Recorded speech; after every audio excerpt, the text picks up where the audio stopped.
Oh. Oh, shit. Okay. All right. I'm gonna have to share this because I don't know. I don't know if people are gonna find this. Yeah, it's all good.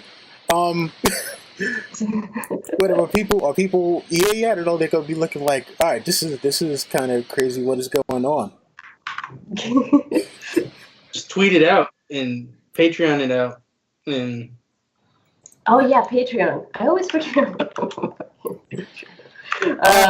We should have done this hours ago. All right. Well, I know people are probably looking like, all right, what the hell is going on right now? Oh, and don't forget to stop your whatchamacallit.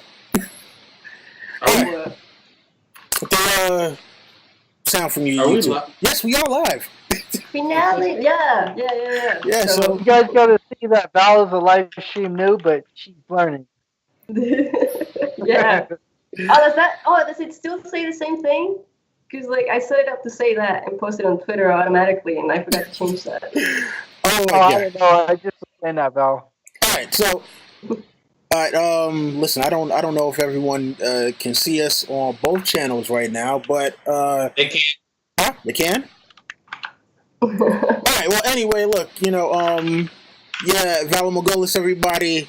This is Hypes Watch, and because Geek doing the most right now, because this, if you're watching either the Hypes Watch channel or because Geek's channel, you are seeing the same live stream, except maybe in different formats. Yeah.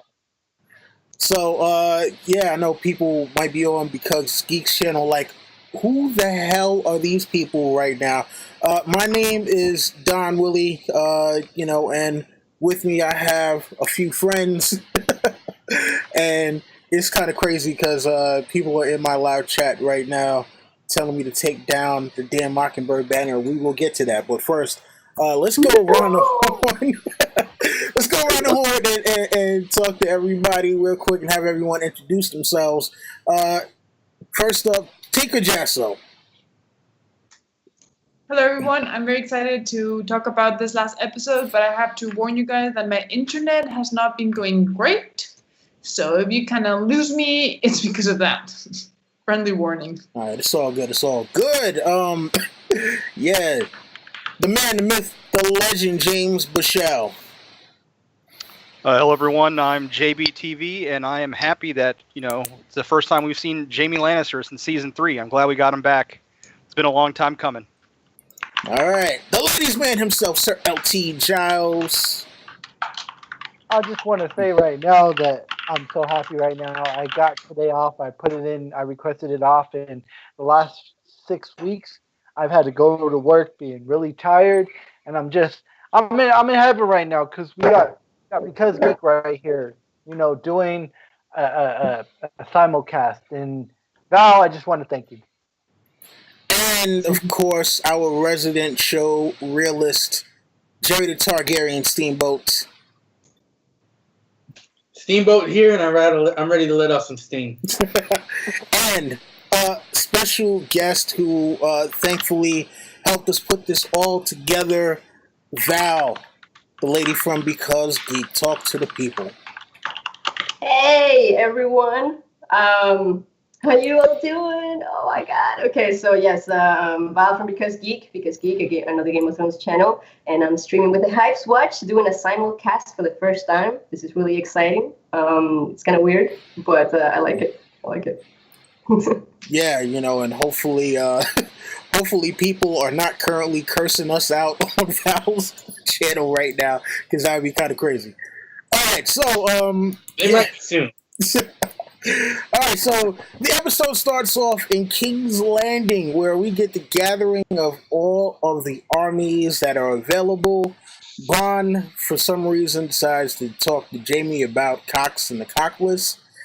Jon and company arrive with their captive White. Cersei inquires why Daenerys is not there, and Tyrion is like, hey, don't worry, she's coming. And it's funny because then she's telling Qyburn in the mountain, look, If anything goes wrong, I want you to kill Daenerys, followed by Tyrion, and then Jon, and then whoever else you want to kill then. Bran greets the guest, and they head to the Dragon Pit. We get reunions with Tyrion and Pod, Brienne and the Hound, and at first wondering if it's a trap because Cersei is not there when they first arrive. And then enter Cersei, Jaime, and Euron. The Hound trash talks the Mountain. Daenerys comes in spectacularly on Dragonback and noticeably with one dragon less. So sad. So very sad. Euron threatens to kill Yara if Theon does not submit right then and there. And then tensions really start to run high as Tyrion and Jon explain what the threat is. And pretty much Cersei is kind of like, look, I don't care what you're talking about, but yeah, we're still going to rock and roll anyway. The Hound brings up the White, who at first doesn't even do anything until he kicks the crate over which it was in. The Hound immediately goes to Cersei. They start chopping up start chopping up the White, and it at first seemingly can't be killed, and this is part of their way of demonstrating how unbeatable the White Walkers and their army are, until Jon sets the hand aflame and then also pulls out a dragonglass dagger and kills the White that is there.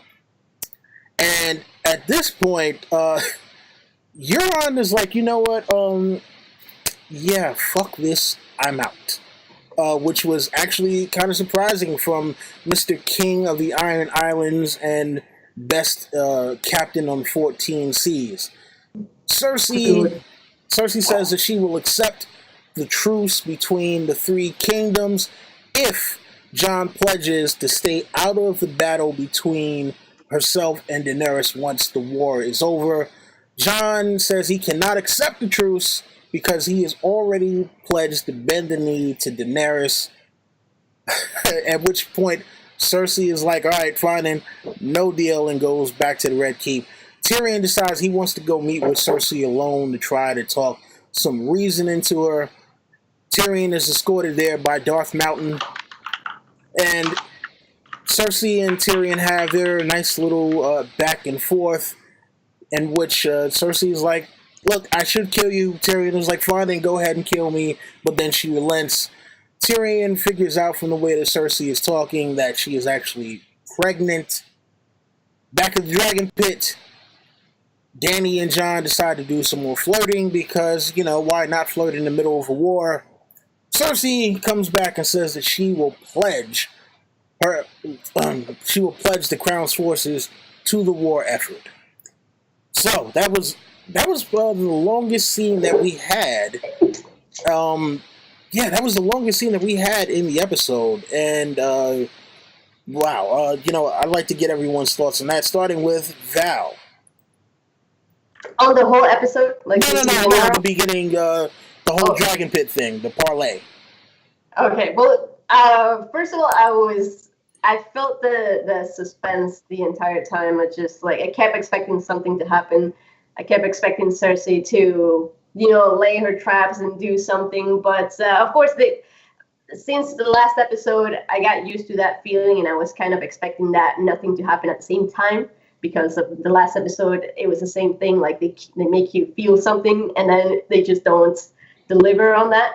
So I was very torn the entire time, but I enjoyed it. I really enjoyed the talk between Brienne and the Hound. That was really cute. Talking about Arya. I really enjoyed the Bran and Tyrion. Holy crap! Where the hell did he take Patrick? What was that all about?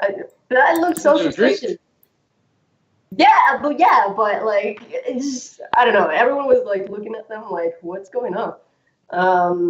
So yeah, I mean, I liked it. I thought Daenerys' entrance was pretty cool. I mean, we talked about that as a prediction earlier on, and I was really happy to see it. It was pretty badass. Okay, Tigger? The parlay is currently one of the things that I remember the least from the entire episode, but I've got to admit that I was surprised. It went completely not how I expected it to be. I expected something like Val said. I expected Cersei to have some traps, or it kind of like went like way too easy. Even if a moment they left, but then they came back, and the whole tension thing. I was like, it still went a bit too easy. But I've got to admit, when she was like, "Where is Daenerys?" I'm like, she's going to dragon. She's going to make like a fantastic entrance, and it did not disappoint. Like one of the things that this show has not disappointed have been the dragons. They have given me the dragon action that I wanted. So that was awesome. I really loved, I was like the Hound and Brienne. I'm like, what's going to happen with these two characters, when they meet again? And I actually kind of really liked it. I like the reunions that happened. Also, Podrick with Tyrion. I liked it because Podrick had been so loyal to Tyrion, and Tyrion really cared about Podrick, and it was not certain that either one of them would survive to see each other again. And seeing them again together, how fond and how much the other cared about each other, it was really nice. And it was nice to see another scene between Cersei and Tyrion, because both of the actors are just so great. They're just so great together. And even if it was too easy, like I didn't believe that Cersei did not kill Tyrion right then and there. That was a bit unbelievable for me. I was like, no, she would like not stop herself. I'm like, I was just, I don't know.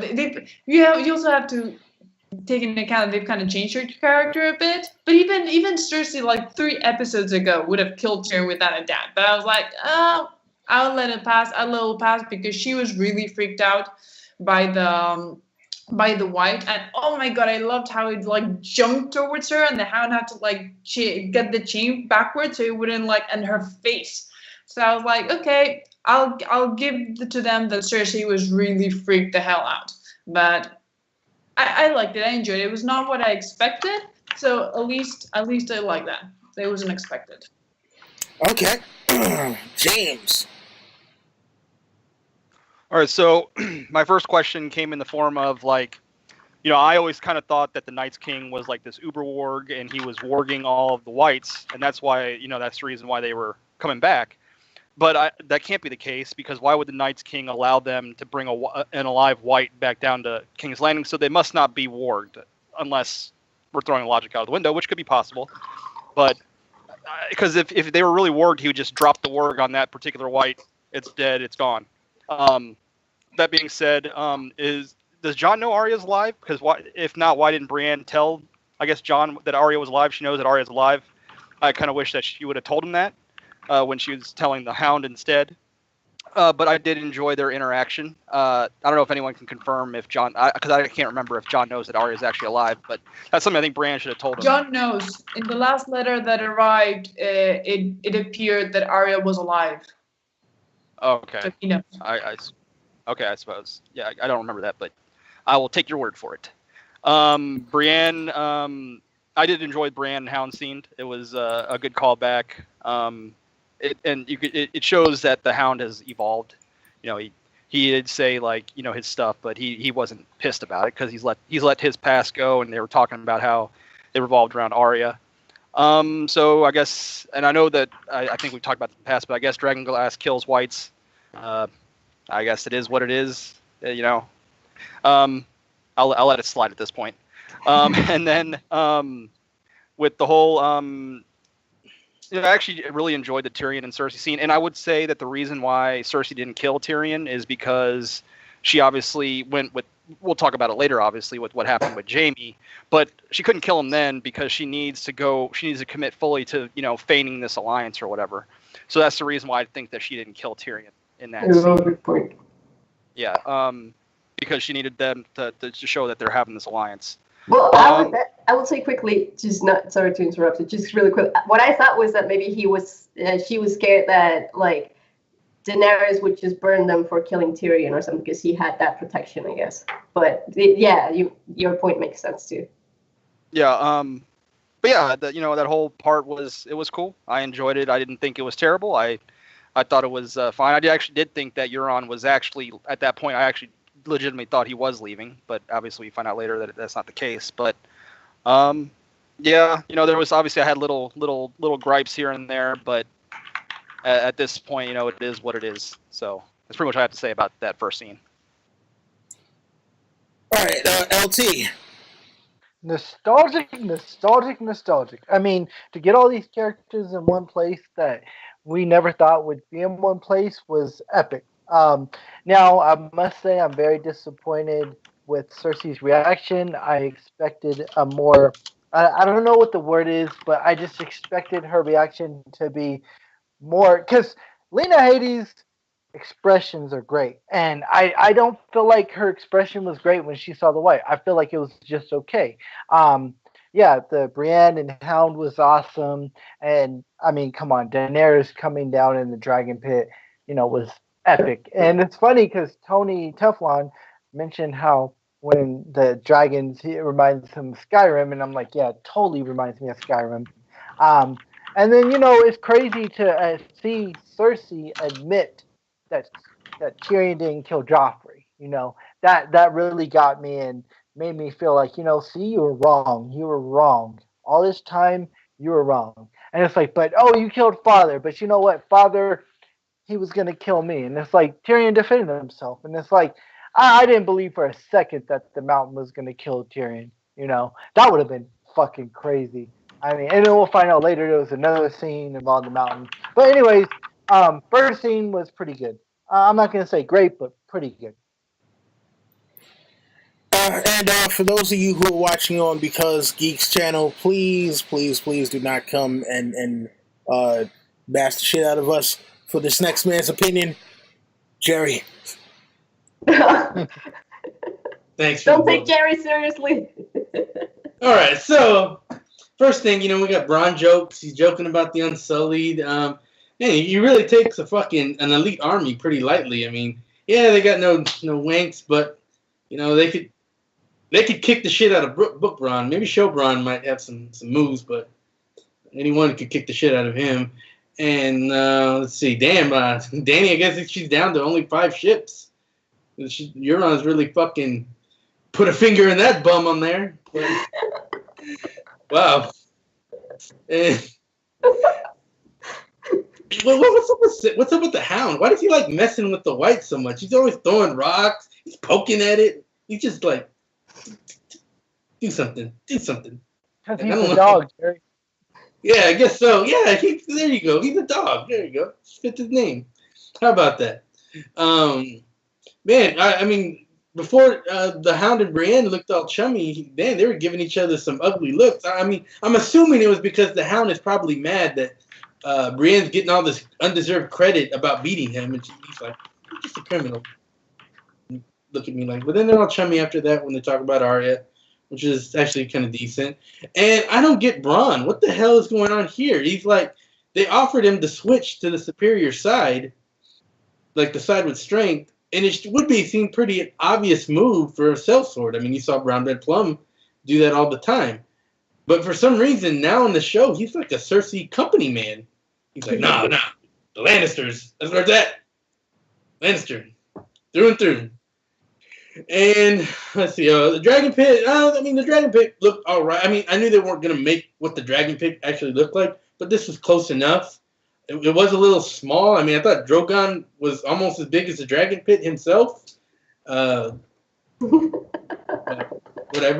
It was kind of cool to see the. I am fucking surprised we didn't get some fan service here. They almost telegraphed Clegane Bowl here. Like you saw. Oh, that was a nod, Jerry, right? That was a nod to the fans, right? I don't know what it was a nod to, because, I mean, they came up and started talking, and, everyone was like, that's what I'm talking about. A fucking showdown, So, yeah, and then Dany comes in. She should have had her own, like, WWE WrestleMania entrance, fireworks coming on with the fanfare that she was coming. It was pretty cool. I thought it was weird that Cersei was complaining. She's like, we've been waiting here for some time. 80 seconds. Like, okay. Whatever. And then what the hell? She's all trying to joke about the undead. She's got like a fucking undead guy right next to her. Like, she's like, oh, you silly people believing in the undead. Yes, you silly people. Yeah, that was just not disciplined well. Yeah.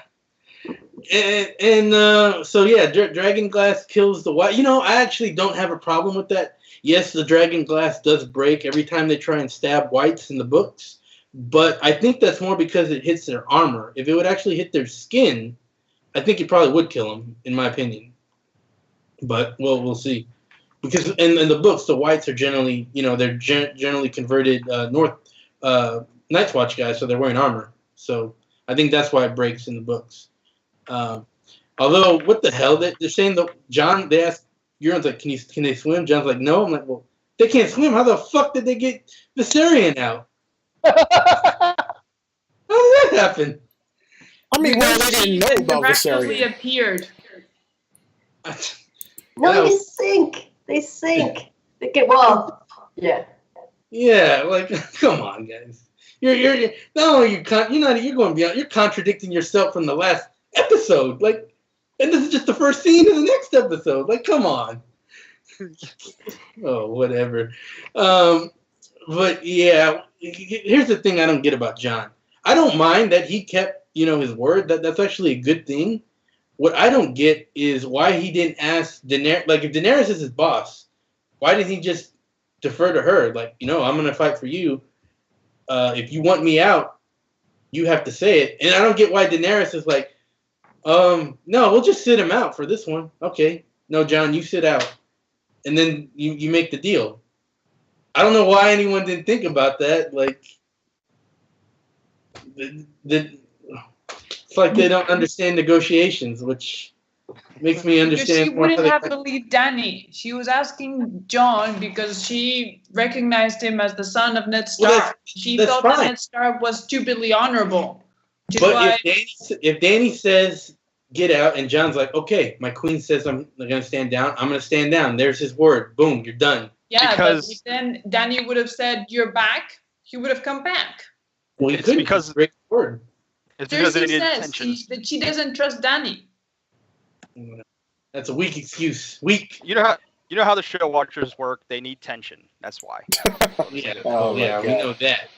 And Cersei's fucking stupid to begin with. Like, I don't know what she's thinking. Does she not know? Has she not watched The Walking Dead? Like, all you have to do is see, like, when people, like, if the North loses, that means the North gets converted to undead, and that's an even bigger army to deal with. So I don't know what she's thinking. And Bran, she may be a criminal, but she's the only one making some fucking sense in this. Again, yeah, why didn't Dany improve Jon's leave? Like, just give him a leave of time. As far as the interaction between Tyrion and Cersei, they weren't really making too much sense. Book Cersei. I agree with Ting. Book Cersei would have definitely killed Tyrion. I thought it was kind of weird that she's making a joke. Like, she's like, "Oh, poor little Tyrion. Our dad tried to kill you." Like, that's kind of serious. Like, trying to kill someone's a little bit serious. Like, that's something you joke about. But apparently Tyrion could tell pregnancy from just rubbing her tummy. I mean, they were saying some stupid stuff, but I got to give credit to where credit's due. The acting was so good in this between Lena Headey and Peter Dinklage that it almost made the stupid shit that they were saying seem reasonable. Almost. But, I mean, it's because they're good actors there. And then, yeah, we got the flirting because, when Johnny met Dany and called the banners. Yeah, I mean, how many fucking banners do the Lannisters still fucking have? Jesus Christ. Unlimited army. Mm-hmm. They have the rise though. Hey, real quick, I just want to mention one thing that I said a few weeks ago that there's no way that they're gonna mention or refer to Dany as the Silver Queen, and they did, and I was like in awe. I couldn't believe they mentioned that, and I just wanted to throw that out there. Okay. All right.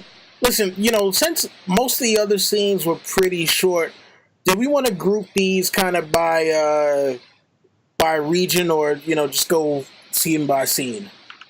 Might as well finish off King's Landing. I mean, there's only a couple things left. Might as well just finish it off. All right, cool. So, Jaime prepares to go north with the army. Cersei tells him that the pledge was a lie and to let the monsters kill each other. She then reveals that Euron was not a coward and didn't run. He actually is going to be ferrying the Golden Company to the shores of Westeros in order to fight off whoever is going to be left once the White Walkers have hopefully destroyed her enemies. And if they haven't destroyed her enemies, at least she still has the Golden Company to do the fighting regardless. Jaime at this point is kind of disgusted and is like, look, I made a pledge, damn it. I'm gonna, go and take our armies north. You do what the fuck you want to do.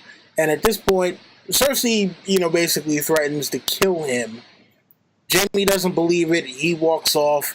And then, as Jaime is leaving the capital, we see that it's starting to snow in the south. So, James, I want to get you first on this one. Your thoughts on the end of King's Landing and Jaime going north. Well, the first I wrote in my notes when Cersei actually let Tyrion live, and then they had her having her little what seemed like at the time a heroic moment where she was going to pledge her forces to go north and fight off the White Walker threat. I wrote, "Would book Cersei do this?" ? And then of course we get the revelation that she is indeed feigning this alliance, and that she's going to take advantage of the situation to this whole White Walker situation to her own advantage. And I think her logic is flawed.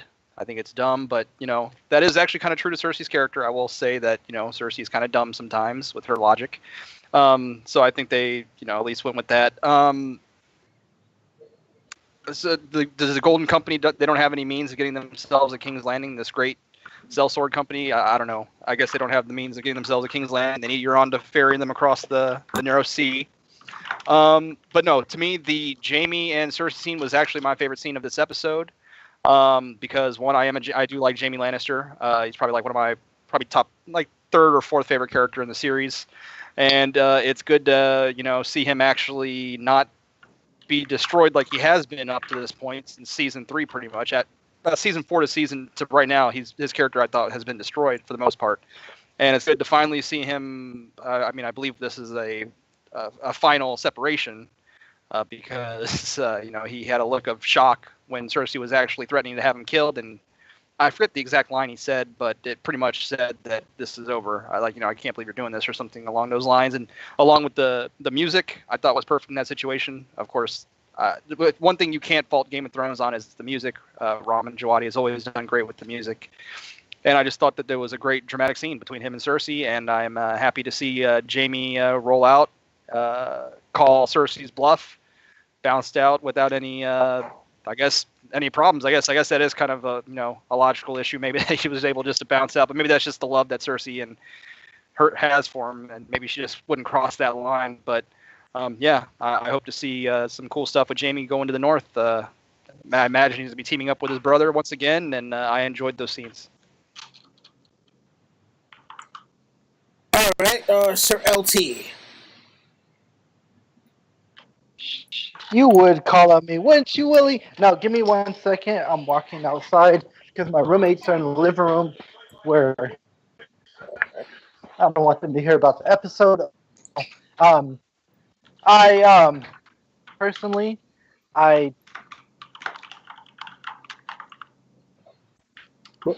Should I come back to you? Because I'll tell you something. I personally fell.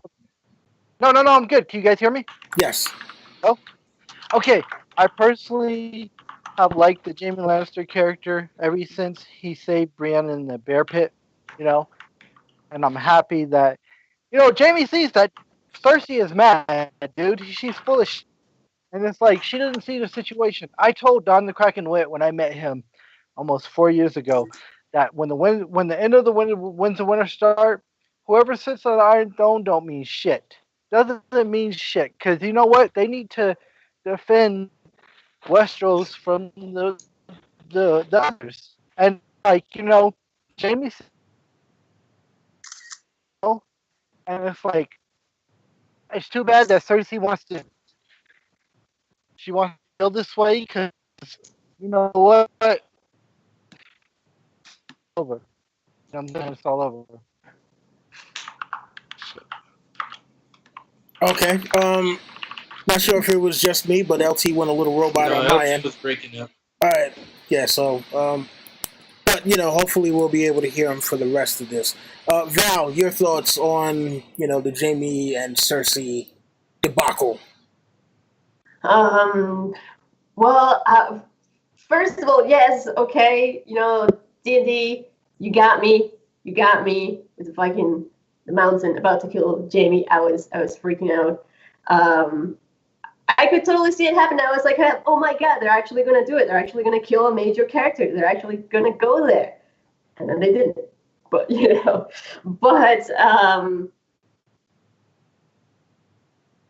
Cersei make the mountain understand that? Did she explain to him like, hey, I'm gonna tell you to kill Jaime? You're not going to, okay? Just understand that. But like, I don't know, that was weird. I thought the mountain would just like chase after him. Like, I didn't understand what. Well, Val, if you saw that he put a gesture, remember Cersei put a gesture. She put her hand down, and I think the mountain understood that. Okay, all right. Sure. I like that though. I mean, it was. I like that it wasn't something that we expected. I like to see something that I did not see coming. I think a few people probably predicted it, but it wasn't a lot of us. Like, we all thought one of them would die at the hands of the other, and now that Jaime's gone, I don't know if that's going to happen. But I really liked just to see something that I did not expect and see Jaime leaving Cersei and probably going to join Tyrion. I'm assuming. That was pretty cool. Yes, I like that. All right, Jerry. I mean, that one. So I thought, it was a pretty good, what do you call it, deceptive move by Cersei. But the Golden Company are what? I mean, the Golden Company is about 10,000 soldiers. I mean, the Unsullied alone are like. Wait, 8, she said 20,000. Did she actually give a number? I'm just going by the book. What I know. Yeah, from the she book. said 20,000. 20,000 with elephants. Yeah, I mean, even still, the Dothraki, that's like 40,000, and Rob was able to get 12,000, like Northman, just on a win. That's not that big of a game changer to change things up. So maybe this Golden. Well, never mind. I don't need. If they gave a number, I assume they were going to be like 100,000, 100 million thousand, or something that the Golden Company to flip the tides. But at 20,000, well, whatever. Because Cersei's expecting a lot of people to die after the battle against the dead. So I guess she's just. Yeah, I guess she's not taking in the converting thing. So when they die, they convert to whites. Yeah, true. Back, she's got to fight them again. So yeah. She really doesn't get this. She should be watching. Someone needs to get her a cable subscription. She needs to watch The Walking Dead. She'll be like, oh, okay, this is how we do this. And yeah. So Jaime. Yeah, I mean, as far as the main books, not like the extra stuff, Jaime is my favorite character, and so. I've gotten to the point where I don't give any fucks. I have no fucks left for Jaime in this show. So when he was about to die, I was like, yeah, good riddance. Get rid of this character. But then when he finally stepped up, I'm like, oh, finally. 3 seasons late. Yeah, finally. And is he just going there by himself? He's not bringing any men? Jerry, did you really believe, though, that Cersei could kill him? I didn't.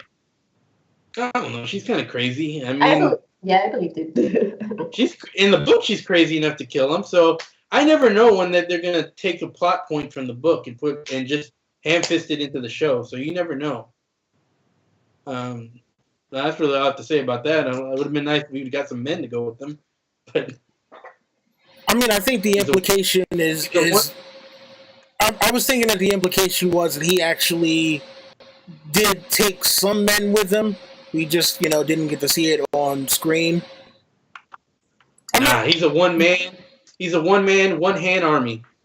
I mean, we'll see what happens with that. I mean, but damn, that would be kind of crazy because, yeah, I mean, where was Bran?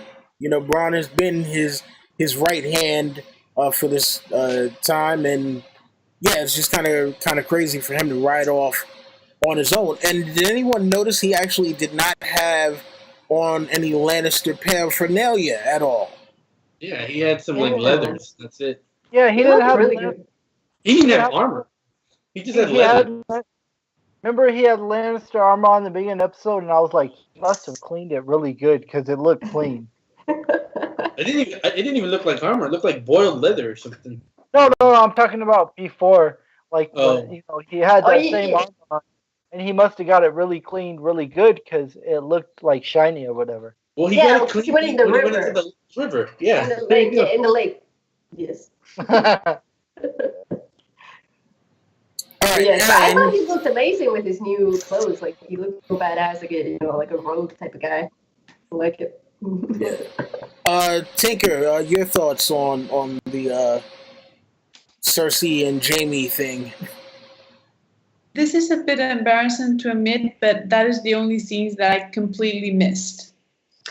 It's embarrassing to admit also how it happened.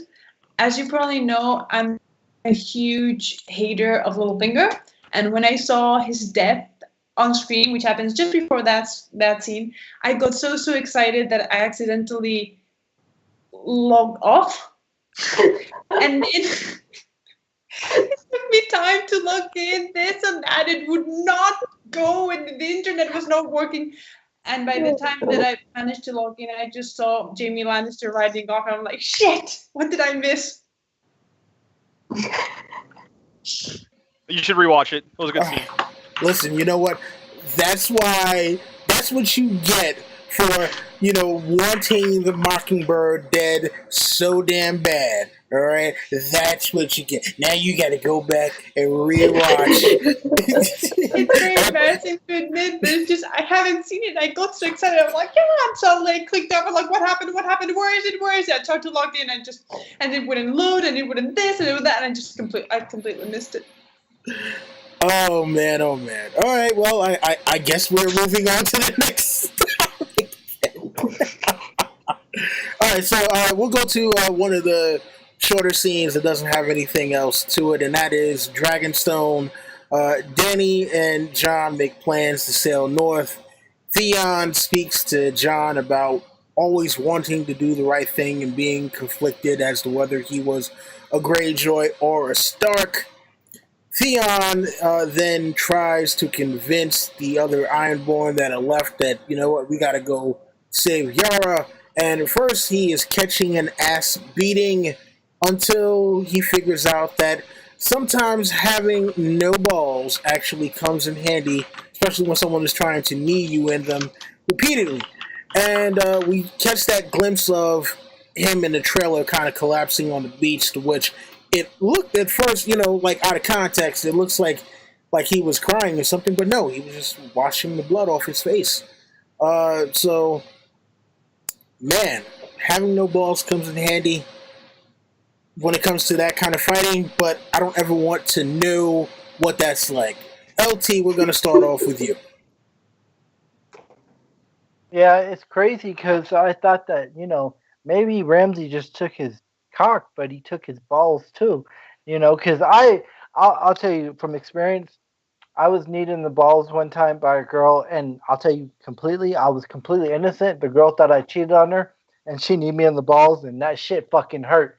And I fucking was, okay, but let's get past that. But anyways, I want to say in Tony's face, because Tony hates Theon, he hates him big time, and I just loved it when Jon told him, he said, you're Stark.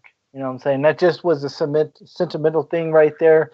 And, I have said with Don the Kraken Wit when I first met him that, like, Theon is part of the family. I don't care what he did. I know what he did. But Theon, even Bran in the books, he says Theon. Because you know what? I know what Theon did, but Theon is, I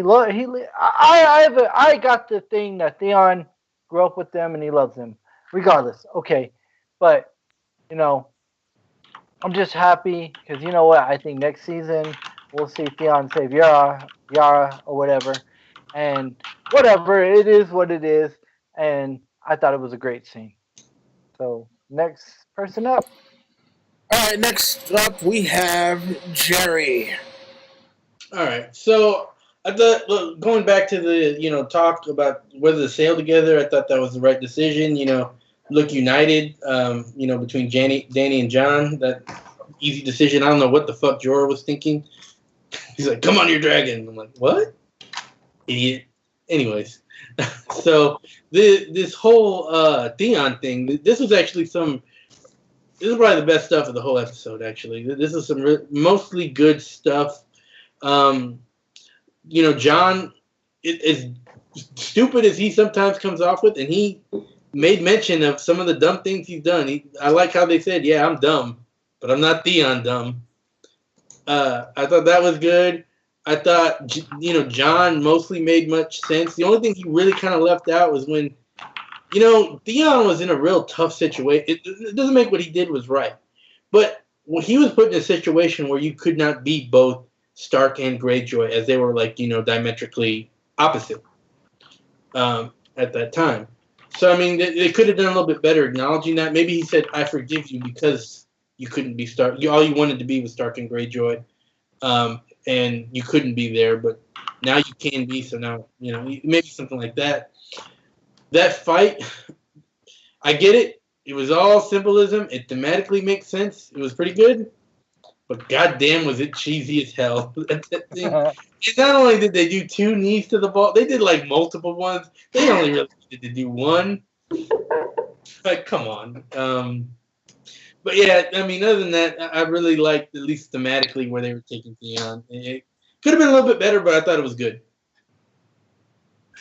Jerry, I'm impressed with you. I'm really impressed with you. I thought you were going to talk bad about this scene. Jerry, you're the fucking man. All right. Tinker. I'm not a huge Theon fan, at all. I wasn't a fan before he did what he did, and I was even less than a fan after everything he did. So the only thing that I actually liked about this is the fact that I still have hope that we'll see Asha or Yara as she is in the show. She's the only Greyjoy that I like, both in the show and in the books. And I was so freaking pissed off when she was taken in the second episode, I think it was. I'm like, really? That's all I'm gonna see of her, except just bloody chained?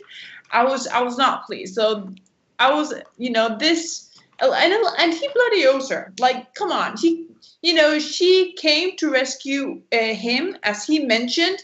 She later fought for him to come back to himself, and he just abandoned her there. Come on, Theon, if you want to redeem yourself, you have to at least try to rescue your sister. And yeah, the whole planning thing to go to the north and all that. Yeah, Jorah is just. You clearly see who won there. Jon is clearly winning over Jorah, as we clearly see later on in the episode. But yeah, I don't think her appearing on top of a dragon would be the best way to earn yourself, the trust of the Northerners. I mean, look, it is what it is when it comes to that, yeah.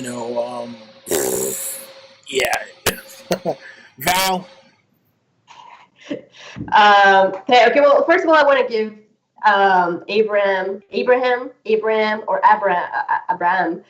He loves it when I name butcher him. You need to take a shot for this. I hope you have some alcohol. Yes. Take a shot, Abraham. But if it's in Spanish, it's Abraham. If it's in Spanish. Okay, anyways.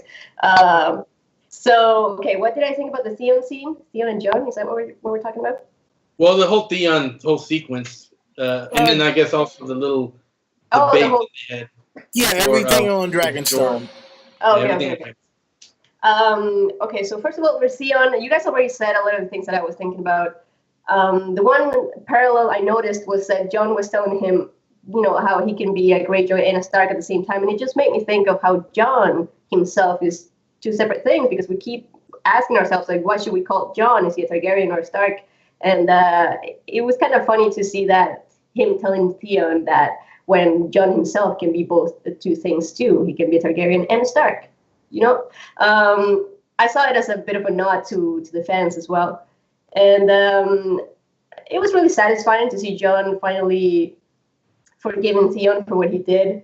I feel like it is time for Theon to finally redeem himself. I did really like how he's going for it with trying to save his sister. Although the one thing about the fight, though, like, I mean, it was a bit cheesy. It was a bit cheesy that he got kicked in the balls, in the non-existent balls, and I was thinking to myself, like, I can't believe they actually did this. But this is just so David and Dan. And then when he went back to hit the other guy back, the other guy got knocked out so easily. How? He was huge. Because he's leveling up. Symbolism. Like, this is Theon incrementally getting stronger. Oh, okay. So I mean, it may not make it doesn't make logical sense, but it's thematic. Let's get. Right. So yeah, the next Super Saiyan level, we just didn't see the spiky hair thing. It's like Little Mac in Punch Out. You just go on to the next bigger guy, and you go up to. Right. Or maybe he just hit the guy right in the proper spot, like what are those things called? Like your temple.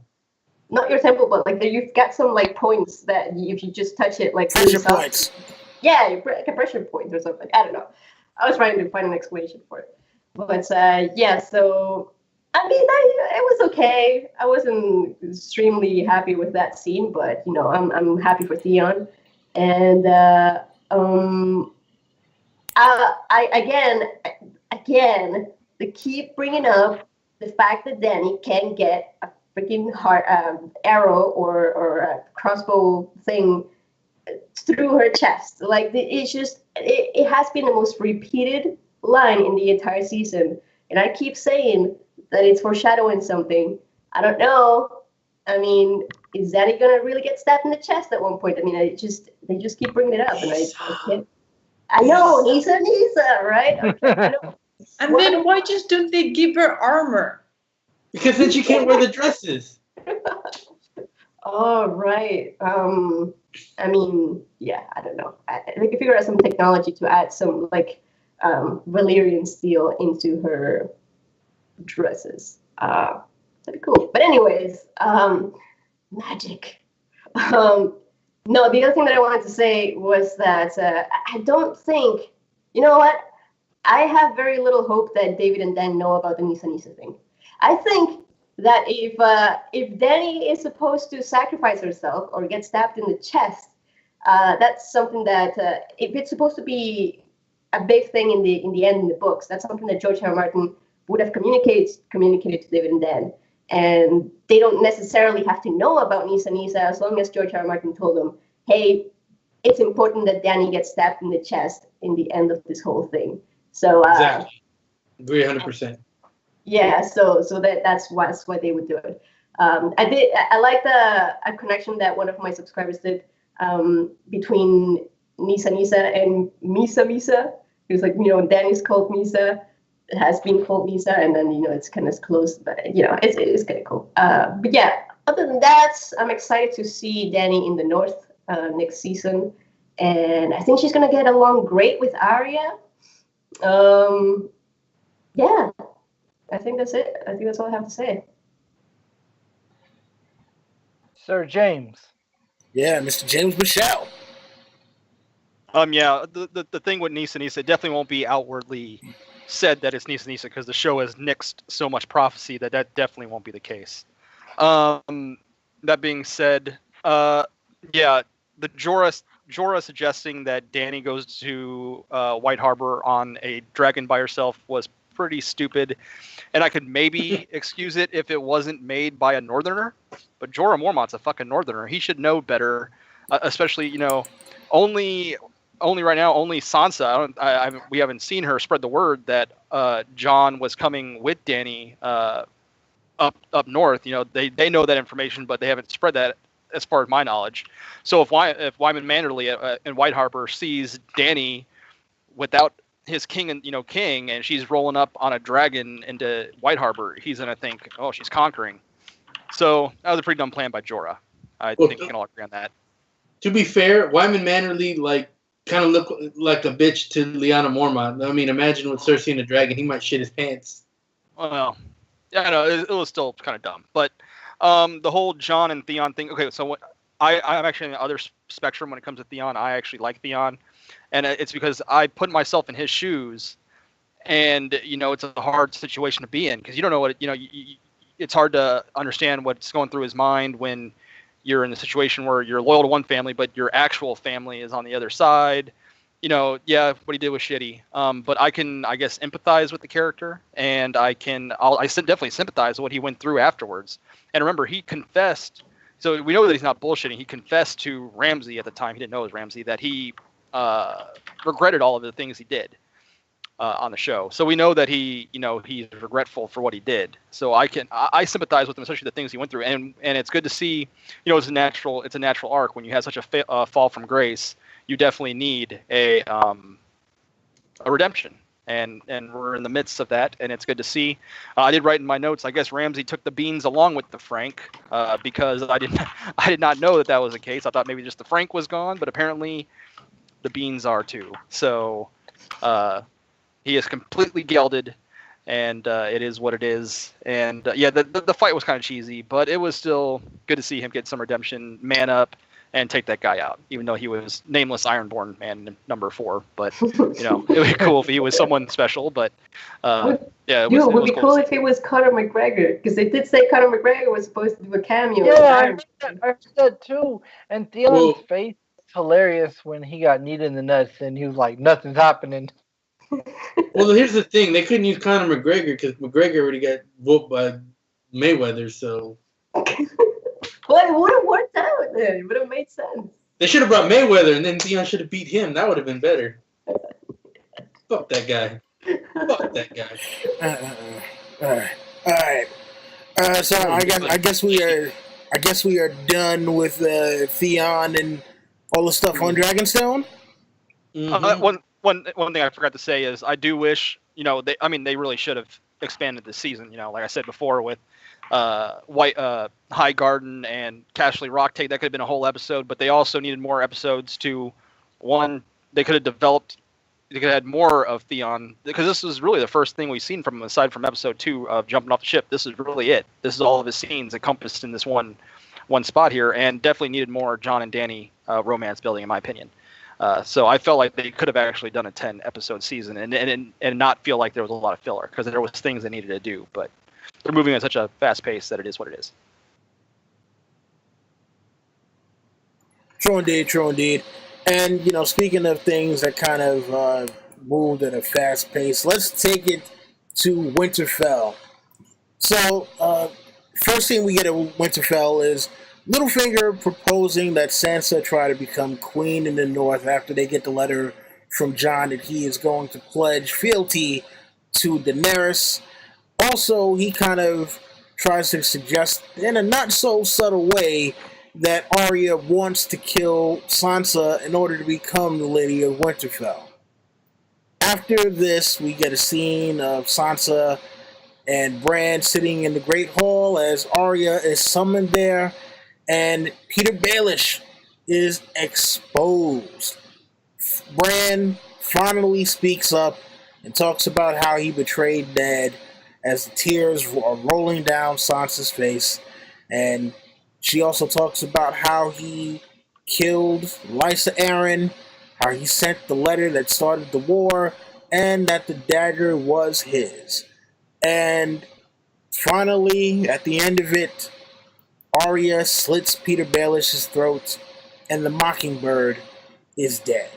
Now, I'd like to, start with this one real quick because, people know that I am a Littlefinger fan, and, not for the reasons that people might think, not for any of the creepy shit he's done or anything. It's just one of those things where I thought that he made a lot of smart moves, and there was a long time he didn't make smart moves, and he got caught out there. Yeah. So, I had said that if Peter Baelish died without being exposed, that I would give the episode a 1. Obviously, he got exposed big time on this one. And I also said that, in any case, if Peter Baelish died this season, that I would be taking down this thing behind me right here, which is the House Baelish banner. So, to the delight Down with the banner. the Down with other the banner. five You Down got hope in people. the books, Willie. You got hope in the books. No, you can be the heir. You can be the next heir to the House Baelish. To the delight of the other five people in this panel, and to the delight of many of you who will watch this at some point. Here we go. No, the Fall King is going down. The Fall King is going down. Oh my god, I need a Littlefinger plushie, please. I'm so disappointed. It's over. The Mockingbird is dead. I'm disappointed for different reasons, but I'll get into those later. Okay. Oh man. Or I'll get into those whenever you call on me, actually. All right. So, it is what it is. You guys wanted to see him down. He's down. Yeah. So, all right. You know what, Joey? You can start this one off. All right. So it starts off with Littlefinger making some of the most sense when he's talking about this marriage alliance between Jon and Dany, but then that only lasts for about 1 second of sense. We get 1 second of sense with Littlefinger. Then he goes back to being Middlefinger with this whole trying to make Sansa queen. It doesn't even make sense. Like, I don't even get how his plan doesn't make sense at all. This is not Littlefinger. This is not Littlefinger. He's just talking crazy. And then, I will give the writers kind of credit.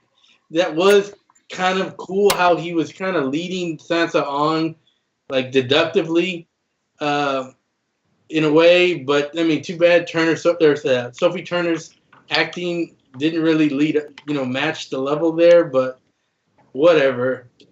And then we find out the reason why, and it was exactly what I predicted on Twitter, which is Scooby-Doo, where are you? So basically, yeah, I don't know what. So wait, why was Bran waiting this long to say anything other than was he like, shh, shh, shh. We're talking about Littlefinger. I gotta wait till episode 7 to say something about him. Shh, shh, shh, shh. Yeah, and then they start accusing him of all that stuff, and then he's already beyond Littlefinger. He goes from Middlefinger to I don't even know what he was when he was just begging on the floor. He's like, no, I love you. I'm like, what? An ugly looking thumb. Who is this guy? This is like as far from Littlefinger as I can ever imagine. I'm like, this isn't Littlefinger. Right. And then he didn't even get a trial. They just kill him. They just so now I guess the Starks, they just decided, fuck this. We're gonna be fucking evil, and we're gonna do like the Mad King. We're not gonna have trials. We're not even to a guy who fucking saved the North. I mean, yeah, he would have eventually been found guilty. Okay, Jerry. He What? had a trial, okay? He had a trial. That's not a trial. All they did was accuse him. Evidence was presented, Jerry. Evidence was presented. All they did was come up and confuse him. He asked, "Can I defend himself?" And then they killed him. No, evidence was presented, Jerry. Sorry. There was no evidence presented. It was just Bran saying you did this. Accusations are not evidence. Evidence. Get that correct, LT. Evidence. No, you're wrong, LT. You're 100% wrong. I'm telling you, you're 100% wrong. That's not evidence. You have a witness. You have a witness, Jerry. Okay, well, where's the cross-examination on the witness? No cross-examination. He simply even fucking batshit crazy, what's her name, Lysa Arryn, gave Tyrion a trial. Even she gave a trial. Fucking the Starks don't get trials? Okay, Jerry, you're making sense, but you know what? I don't care. I don't care.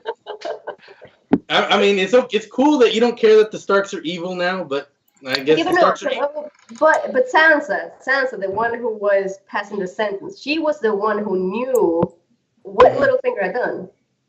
So, I mean, when the judge knows the evidence, doesn't that make a difference? I mean, And No, it Littlefinger doesn't actually deny anything. No, it doesn't. Like, I mean, he asked if he could be defended, and they killed him. There's a moment asked that if he's allowed to speak. He doesn't say, no. He's proven guilty, and then he dies. He's not proven guilty. He has asked for if he could defend himself, and they killed him. Right then and there. He speaks. He has time to speak. By the start. He doesn't give a defense. At any decent defense. Wait, hold on, people. Before we get off the rails. Seriously. Jerry, let it go, man.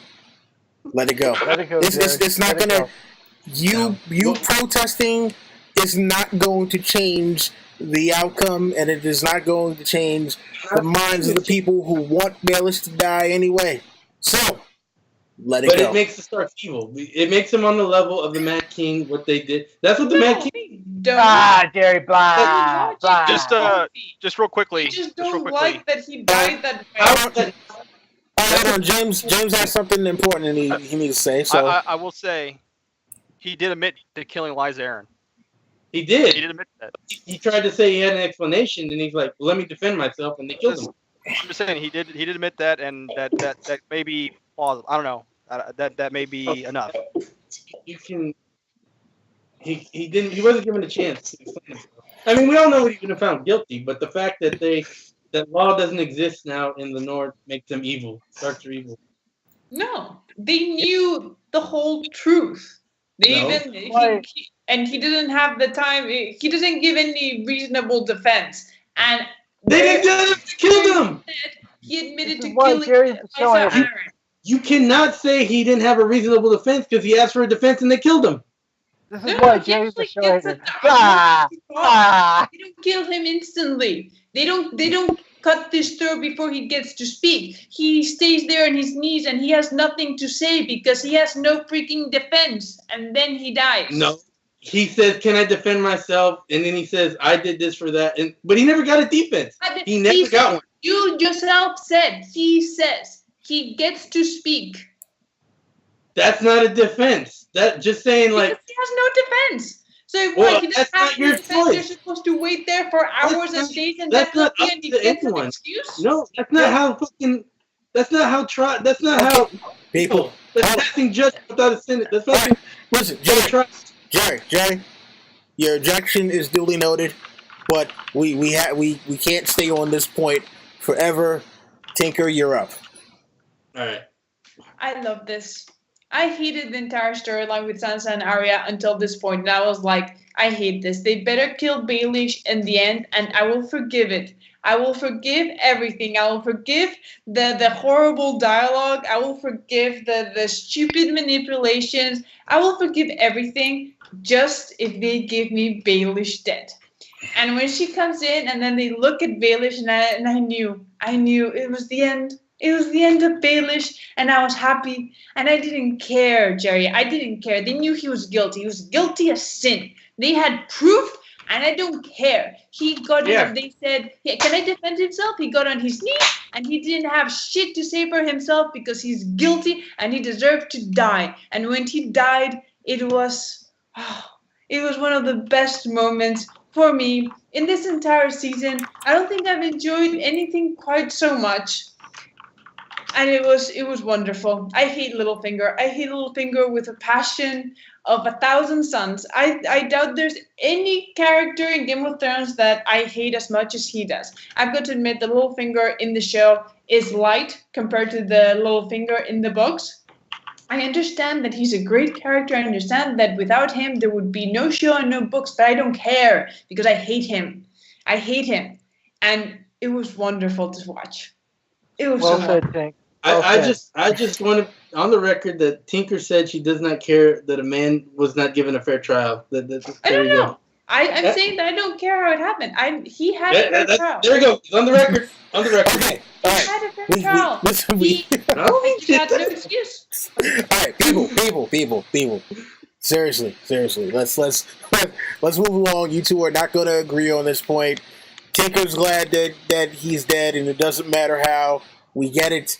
Jerry, you don't feel that Baelish got a fair trial? We get it. I think anyone who studied law doesn't have a fair trial. Okay, listen. Oh, come on. This is the bloody Middle Ages. There are no... You're putting rules, modern rules in the ancient times. Okay, but I made a comparison. Liza Aaron, she gave more of a fair trial than he did. All right, listen. There you go. Guys, seriously. Let's not keep harping on this one, all right? We know where everyone stands. Now let's go to JB. All right, so yeah, I wrote in my notes, Littlefinger more like little bitch. But okay, aside from that, it was because of the crying scene that he did. He went on his knees and cried like a little bitch. I don't think anyone can deny that. Yeah, to me, I've been bringing it up this last couple episodes, is that we knew that this was all false tension. We knew how this was all going to end up. And it was false tension that they had between Arya and Sansa. And that, to me, that was the weakest part of the previous episode. So I guess, in the end, they were in on it together. I guess everyone just believes Bran. And yeah, I was going to bring up that you actually don't need physical evidence.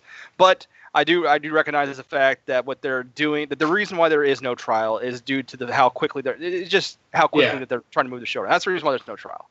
And I can accept that. Now, my question I had was, I put, Baelish, why would you ask Jon Royce and the Knights of the Vale help after you admitted to killing Liza Aaron? To me, that was just a effort and futility. At that point, to me, he was a goner the second he said that, yeah, I did it to protect you, is what he said to Sons. I knew he was a goner at that point. And I thought that was kind of an effort and futility there, talking to Jon Royce. But, he's dead. It's a shame. I do like Baelish a lot in the books. And obviously, to me, it actually was pretty consistent with how his character's been portrayed in the show, that he would go out like this. So I'm actually fine with it, because I don't care if they're different from the books. I care about how consistent they are with their own storytelling. And hey, Littlefinger's been a fool this whole time on the show, and he was a fool here. And to me, it was a fitting end for him. So that's pretty much all I got to say for that. Wait, are we killing people for being fools? I got a long list right here. I got plenty of evidence, too. We can put them on trial. Well, listen, they've killed off people who are fools before. See Ned Stark. Anyway, Sir L.T. Giles. I just want to say, Jerry could call me thirsty all he wants, but if you guys were paying attention, if the chat was paying attention, the smile that Tinker had and Val had when we were talking about this, they just looked so happy. But anyways, I just thought it was pathetic when Littlefinger started begging. I couldn't believe it. I did not think that he was going to beg for his life the way he did. That really was like, wow. I just didn't see it coming. I really did not see him begging for his life. But I'll tell you right now, this scene changed my rating for the episode, regardless. Because, yeah, this guy started everything.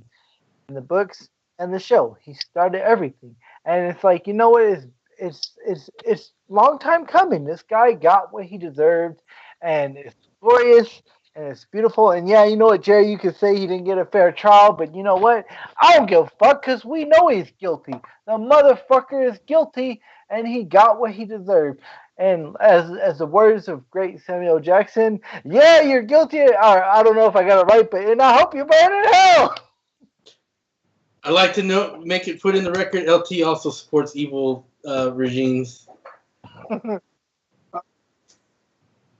Well, the actual quote from Samuel L. Jackson from A Time to Kill is, yes, they deserve to die, and I hope they burn in hell. Yeah. Oh, man. All right, so, Val, your thoughts on the trial of Peter Baelish? Trial. Okay, I feel like if anyone has watched any of my videos, you would probably already know how big of a fan I am of Littlefinger. And I feel like there's only Don Willie in this group would relate. I like book Littlefinger. I don't really care for the show. All right. Yeah, okay, all right. So I can agree with that, okay? Because they slowly started really ruining Littlefinger's character, starting from season 5. Or was it season 6? Season 5. Well, season 5 is really where they went off the deep end when they inexplicably Here's the Bolt. Here you go, Bolton. Here's my prize. Oh yeah. Okay, so yeah, from season 5 when he didn't know about Ramsay. Okay, and I believe in the show he didn't know. I believe that. But in the books, but even in season 4. Really? In season 4? When he kills little Aaron, he has no backup plan. Oh. If Sansa hadn't saved his ass, he would be dead there. Littlefinger in the books, he had a backup plan for that moment. Well, they do say he's a betting man, but at the same time, yeah, he does usually have, like, you know, everything all planned out so that it always works out for him. So yes, I agree with you. So I knew Littlefinger was gonna die because everyone was so sure about it. I'm sure a lot of people read the leaks and you know, that's where it all came from. But it was pretty obvious he was gonna die, so it wasn't surprising. But it's just the way that it happened, and I mean, it's just. They had already ruined his character, but they just went to a whole other level with this thing, like making him kneel and cry. It was just so hard to watch. I hated it. I completely hated that scene. I thought he could have died in a much better way, in a much honorable way. It didn't. I mean, maybe I'm just pissed that I had this idea of Littlefinger this whole time. That wasn't true. It was all a lie. It was a lie. He was just putting on an act. And would you agree it was pathetic? I agree. Pathetic. Yeah, for sure. It was bad. It made me feel so bad inside. Like, it's why I liked it, because it was so pathetic. It's what he deserved. No, but I mean, out of character. It just came out of nowhere. He's like, yeah. I'm so sure.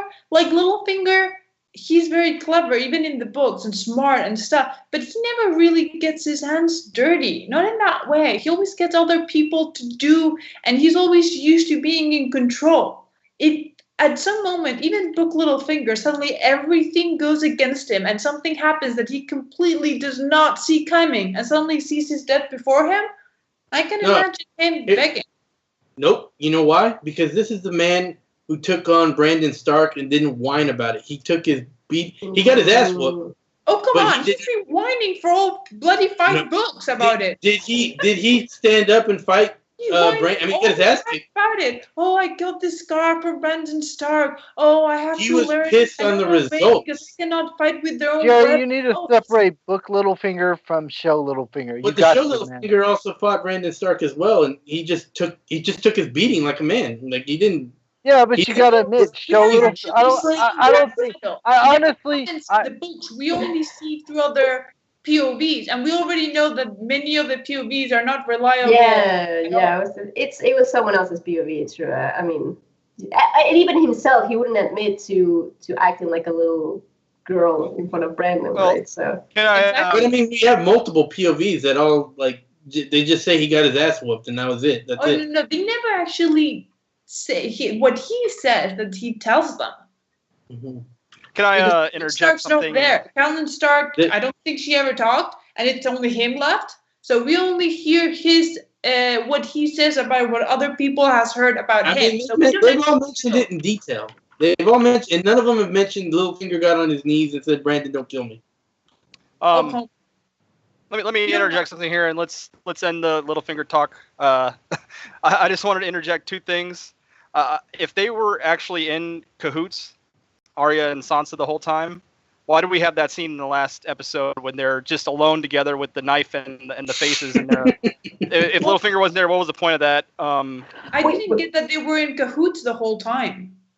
I think remember they kind when of he were. tells Littlefinger about what he told him, what he was teaching her, and she says, I might learn slow, but eventually I do learn. And when she's thinking, I got that when she was thinking all that, she thought, well, wouldn't it make more sense if it was him that was actually playing me? And then from that, talk to Bran and talk to Arya. Well, I think we missed quite a lot because they wanted to surprise us, but that's what I got. And then the last thing I just wanted to say was I do think it narratively would have made more sense if Sansa was the one that actually plunged a dagger into him, but that's pretty much all I gotta say. I mean, I think Val has something.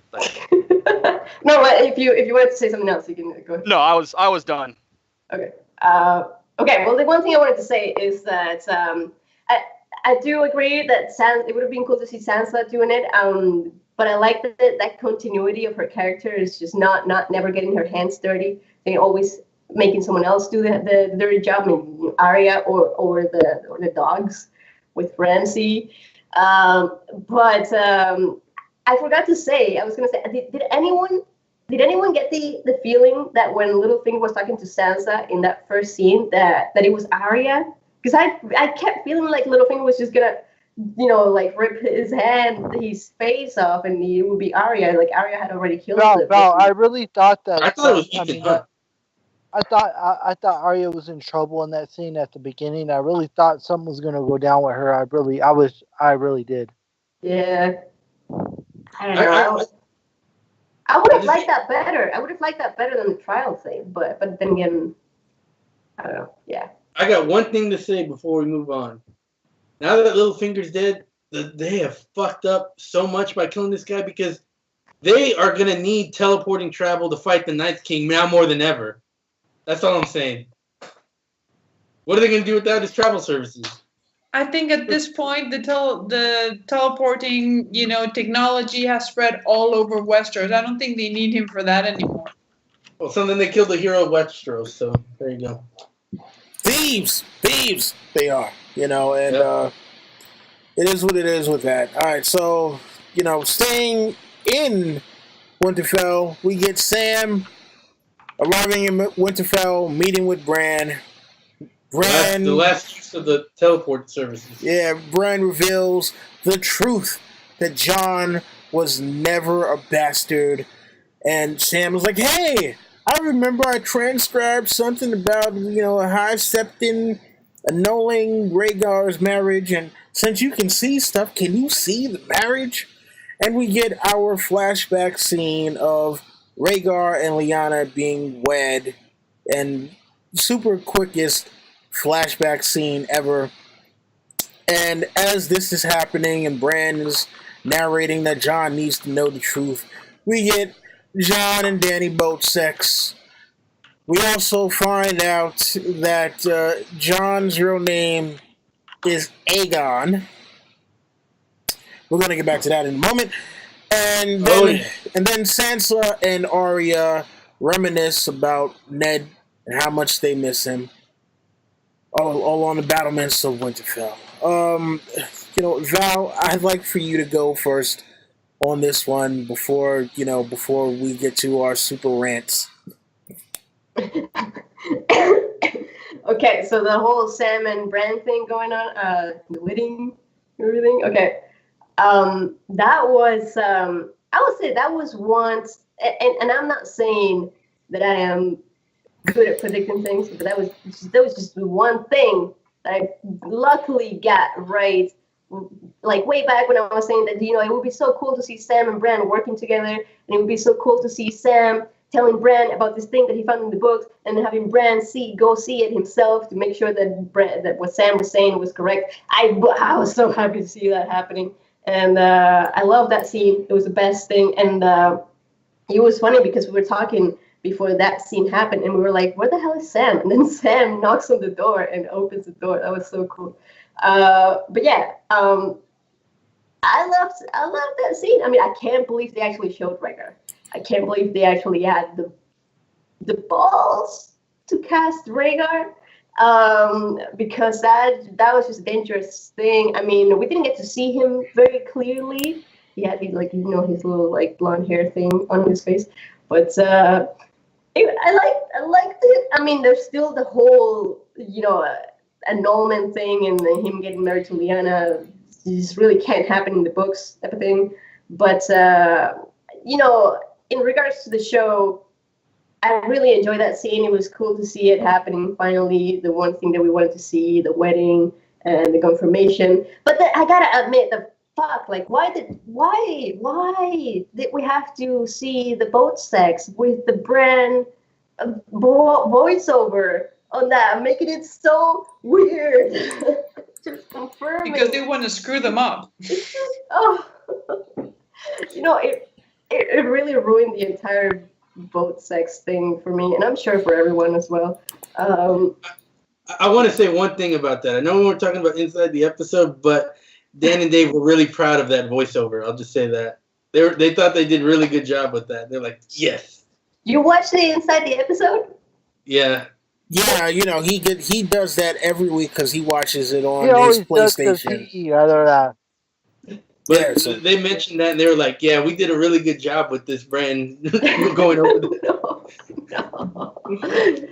You ruined the also- nice ones. It also kind of ruined it for me. I'm with you there. Yeah, I mean, thanks a lot, Jerry. as the other No, woman they're not talking about the in scene. panel, No. Dan and Dave. as the other woman in the panel, were you a bit disappointed by Rhaegar? Like, when I saw him, like, really? This is who you like? I get it that they just kind of showed a glimpse, but the description that we've had of Rhaegar were so like spectacular that I was like, really? He looked like a bit older version of Viserys. Yes, I was saying, thinking it's the Did they same bring thing. back Harry Lloyd? That was Harry Lloyd. I'm Hey, pretty I sure. want the girl's opinion. I did, yeah. No, I totally agree. I totally saw Viserys in there. Yeah. Well, because I'm pretty sure that was. It looked exactly like Harry Lloyd. He just lifted a few more weights. Not quite to have the Lancel transformation, but he had he just looked a little bit muscular. But he looked like I saw his face. I'm like, is that Harry Lloyd? It looked exactly like him.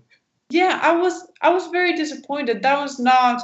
I don't know, maybe because when you read the books, you kind of get an idea, and they described it in such a way that I was like expecting, I don't know, something else. I was not. No. It's disappointing. Yeah. Yeah. Oh man. James.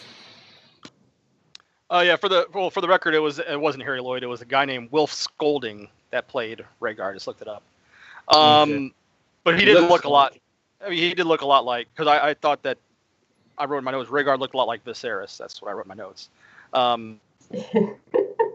mean, my biggest thing about this scene. Well, first off, I'll give John Bradley props, the guy who plays Samuel, because he is a lot funnier than the book Samuel, and I will take that levity, I suppose.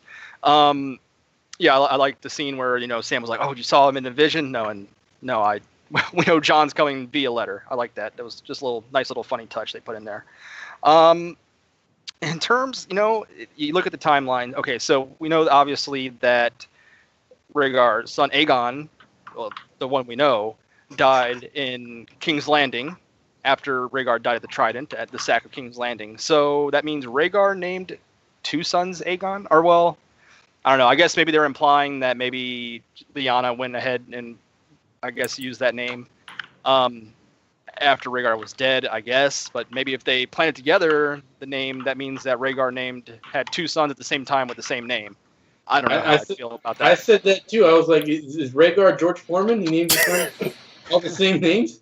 I wouldn't like it if my dad named my brother James, but I don't know. To me, that's kind of lame, but I don't know. It's whatever. That's why I did not want to hear anything about the inside episode, because I did not want to hear D&D. Oh, George told us that he's naming that John's real name is Aegon Targaryen. I did not want to hear that from them. I'm gonna tell George Foreman you said that. I'm gonna punch you in the face. Well, George R. Sorry. Yeah. So it is what it is. I really don't know how to feel about it, because I don't know. I'm just kind of torn on it. Like, to me it's kind of weak, but I don't know. I'll let you guys go ahead and rant on. LT. I'm just like everybody else. I am very distraught and disappointed that they named John Aegon. You know what I'm saying? It really pissed me off. You know what I'm saying? I just don't see that. But something that happens later in this episode, I'll tell you right now, when this happened, it changed my rating for the episode. But I did agree with you guys that I thought that this looked like Harry Lloyd, and I guess James revealed that it's not. But the thing I gotta say is it is what it is. It was a short thing. I'm happy that Bran seemed like he had emotion, because throughout this whole season he looked like he had no emotion at all. But in the trial he looked like he had emotion, whatever. And yeah, like I said, it is what it is, and let's move on. Yeah. Listen. Real quick, before we move on from this, Tinker, you spoke your piece on this whole thing, right? Well, I just had to say that the whole Aegon thing, I found that also very, very weird. So weird that I actually kind of forgot it until you guys reminded me of it, because I found it really kind of jarring. It felt kind of like they forgot that they'd already mentioned that Rhaegar had a son that was named Aegon. And since they haven't done the whole Fagon storyline, they're like, well, we'll just force this in because, they're going to do the whole, if he's Aegon Targaryen doing the whole conqueror name thing just to pit Jon against Dany, it just felt very forced and a way to kind of like screw on everyone who wants the Jon Dany thing to happen, which is why they were doing the voiceover. Like, oh yeah, you wanted this. Well, screw you. That was kind of like what it felt like. Well, you know what? Real quick, before we move on, so two things that bothered me about this. Obviously, Jon being named Aegon, absolutely ridiculous. There was already a son that Rhaegar had named Aegon. You can't even use the excuse of, oh well, he named him that because he died in childbirth, or he didn't make it to be a year old, because you hear about stuff like that every now and then. Couldn't use that excuse. But the other thing that kind of got me was when Bran heard about Jon being born in the South, he was like, oh, his name isn't Snow, it's Sand. And I'm like, hey, genius, we already know that Jon was born in the South. It's not even a whole thing of, of where he was born. It's because everyone thought that his father was Ned Stark, which was the reason why his name was Snow, not because of where he was born. But whatever. We're gonna skip past the dumb shit right now. And how did Bran not know that though? Really, because Bran should have known all that. He should have. I mean, well, they already knew that he was born in the South. Remember, the whole story was that Ned had this baby during the war and brought him back to the North. And just that no one knew who the mom was because Ned wouldn't speak about it. So it was this whole thing of when Bran says, oh, well, he was born in the South, so that means that his name isn't Snow, it's Sand. And it's like, really? Dude, yeah, bless you. Didn't realize you were. I thought you were laughing, not sneezing.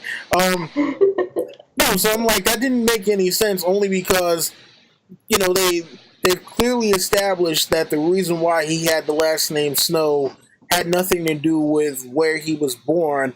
It was who was his father was. So, well, no, it's where he was raised because, what is it? Robert has bastards with different names in different regions. They're not all Storm. There's like Maya Stone and stuff because she's in the Vale. But Jon was raised in the North, so right. But Robert is the king, so it doesn't. It's kind of one of those things where. Well, there's a Crownlands too. There's a Crownlands. Waters. Yeah, that is true.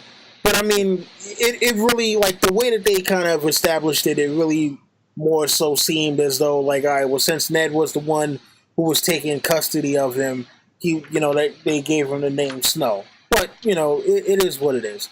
Are we ready to move on to? No, you still haven't gotten to me. Oh, I thought you went. Okay, my bad. Sorry. Go ahead. Okay, so what we have here is a High Septon doing a northern marriage.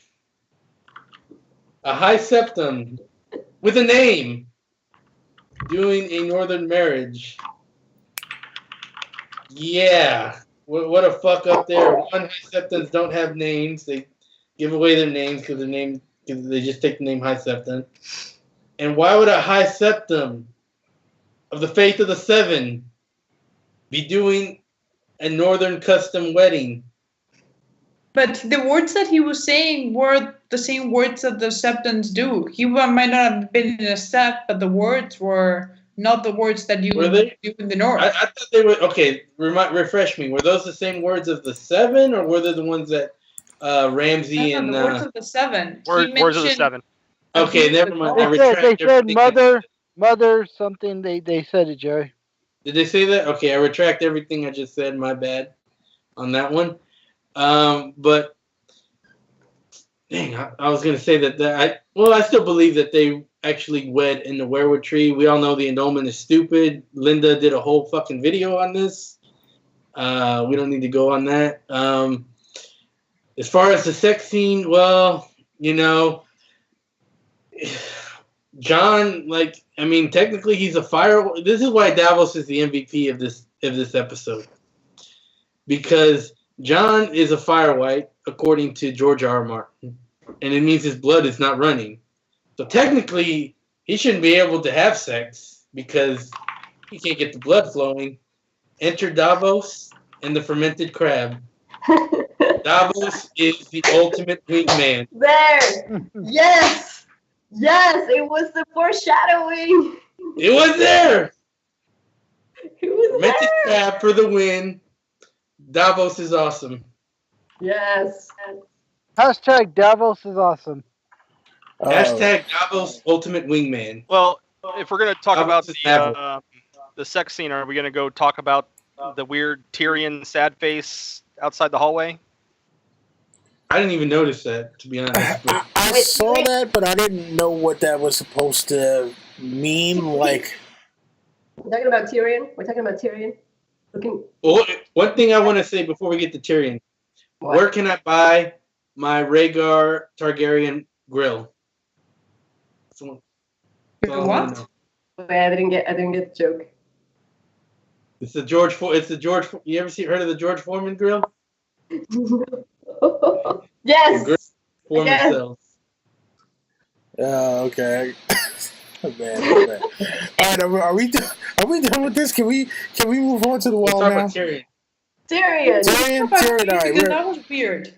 all right, real quick on Tyrion. He's standing there looking sad because he's hearing sexy time go on in Dany's bedroom. Probably goes back to tell Jorah, "Hey, look, you know, this guy from the north, your king. He's banging our queen right now. We wanted to do it. We didn't get to do it. Dario did it. How come we don't get to have sex with the queen?"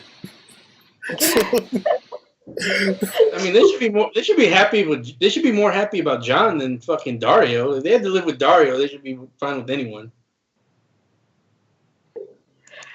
But yeah, any thoughts on this before we move on? Because we're starting to get deep into the woods now. Okay, well, let me tell you guys. Like, did you guys read or see the whole interview where Tyrion? Well, not Tyrion. Peter Dinklage was actually hinting at the fact that he would start to fall for Daenerys in this season, because that all came back to me when I was watching that scene. I was like, well, you know, that's totally Tyrion just being jealous of Jon. No, I didn't see that interview. When? Yeah, I will admit that I didn't see it, but I heard it from another YouTuber, from Rawest. She was talking about that interview where Peter Dinklage said that he was going to start falling for Daenerys. And, I mean, she wasn't happy about it. None of us were happy about it, but I guess it started happening. I mean, I don't know, he's done so much for her, and he hasn't been around any other women for a long time, except maybe Missandei, but Missandei has, you know, maybe she's got Grey Worm. But I don't know. I mean, it kind of makes sense. At the same time, you wouldn't want that to happen because it's for Tyrion, like Tyrion and Daenerys, it's just not a lot of chemistry. Then again, Daenerys is a really hot woman, and it could be difficult for men to be around her for that long without developing feelings. Like, Well, Jorah. if that's true, I wish they would have done some sort of hinting towards that whatsoever during the season, because this came out of nowhere. Yeah, I will agree with that. Yes. Yeah, because I thought for a second, I assumed it was Jorah at first. That actually would make narrative sense. But this kind of came out of nowhere to me, and I just thought it was kind of weird. And yeah, I guess we'll see the ramifications of that in season 8. I guess. Mm. All right. Anybody else got anything to say about the sexy time and that sad Tyrion? Well, It some also people in my chat are saying that he wanted to sleep with Jon, so that he was jealous of Daenerys with. Oh man. All I gotta say about the sex scene is it is what it is. I think what happened was Tyrion accidentally ate some of that fermented crab, and he's like, "What am I supposed to do now?" come on, but he actually looked like sad. I was like, where the hell? I'm with James. They didn't. There was no foreshadowing, no hinting, no anything. At the beginning, I also thought it was Jorah. My assumption was that it was going to be Jorah. But then when I saw Tyrion, like, what the hell is happening? Like, where is this coming from? And I hate that. In so many shows they put female characters and male characters, and automatically if they work together for a long time, they always one of them has to fall in love, or they will put like seriously. Is it impossible for men and women to be just friends? It is possible. And they have no chemistry. There's nothing about Danny and Tyrion's interaction that kind of says that they would be either of them would be attracted to the other. There's like nothing at all. And it just I didn't like it at all. I didn't like it. I did not. I think this was a mistake by Dan and Dave. I don't think Tyrion's attracted to Danny, and I don't think Danny's attracted to Tyrion. We'll find out next season. Apparently, I'm pretty sure it's going to happen in the books. I'm convinced. oh man. All right, so let's move on to Eastwatch. So we get Bran, who wargs some more ravens, go to Eastwatch. He wants to see what it is that they're doing. Tormund and Beric Dondarrion are at the wall. They're looking over like, oh man, what a lovely day it is, with all the snow and blueness and stuff. And then in comes the army of the White Walkers as they descend on the wall. And just when you're thinking, okay, well, look, they're there, but what can they do about this? In comes Night King on Viserion, with holes in the wings, apparently, after just a couple of days, who now is shooting blue flames. So apparently, it's still fire, but it's blue fire now. Interesting. Blows a hole through the wall, and the army of the dead begin their march south. And it looks like Beric Dondarrion and Tormund actually have made it out alive. We didn't see them die, so, I guess they're there. We got the White Giants, got the whole army, got White Walkers on horses, we got a flying dragon that spits blue flame with holes in the wings. Not sure how he stays afloat, but, it is what it is. So, let's get some thoughts on this one, and we will start with Tinker. I had predicted that the wall would fall at the very end of the last episode because I felt that thematically it made sense, and it was a great way to leave the show for everyone to want to come back. And when I saw what they did with the dragon, I'm like, they're gonna use this dragon. I could just see it coming, but it looked so amazing. It really looked, and I was a bit scared for Tormund. For a moment, I was like, because I love Tormund, I was like, no, he cannot die. But he survived, so it's all okay. Although, how the hell are they gonna get down? Because all of the stairs, all that part of each watch, it went down. And they have no ropes or no climbing, although, well, take out that if those huge chains magically appeared not through the wall, I'm sure, any kind of equipment that they need to get down will magically appear as well. But I predicted it, so I was happy to see that it happened, and it kind of had to happen. They need to bring we've only got 6 episodes left to go, so if they're only gonna give us 6 episodes, they really have to get to the action soon. Although God knows when we're gonna get it. I've heard rumors that we're gonna have to wait until 2019 for it to come out. I'm hoping that's not true. But it looked, not much happened here. The wall came, the dragon came, and it looked amazing. It looked really good, and I enjoyed it. Tormund's alive, Beric Dondarrion's alive, so I'm happy. Okay. Val? Okay, so I will say, okay, I was expecting obviously the dragon to come. That was pretty obvious after they got it in the last episode.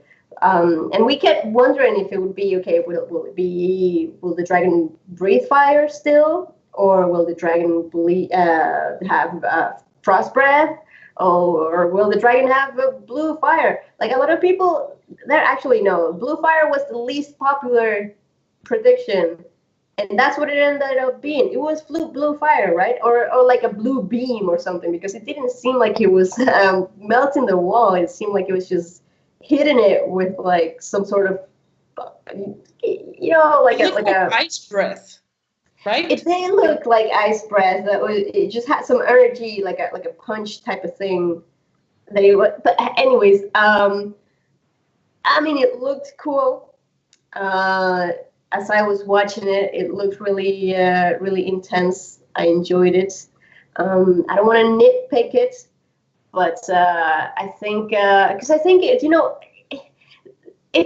now that I think about it, it makes sense that they went with something that destroyed part of the wall instead of taking the entire wall down. Destroying part of the wall makes sense, and also it's a lot more cool, if I may add, than freezing the water around the wall. Okay, it's more cool to see the dragon destroy part of the wall for them to go through, and I would have rather seen the dragon melt the wall than use that blue fire thing. But at the same time, it wouldn't have made much sense to see a white dragon breathing fire, because fire kills whites. So it would, by logic, it should have killed the dragon as it was breathing fire. Yeah. So and I expected Tormund and Beric to die right there as well. I'm kind of glad they didn't, but at the same time, I kind of wish they had killed more major characters, just because that's what we expect from Game of Thrones. But that was fine. I expect them to. I mean, how are they going to?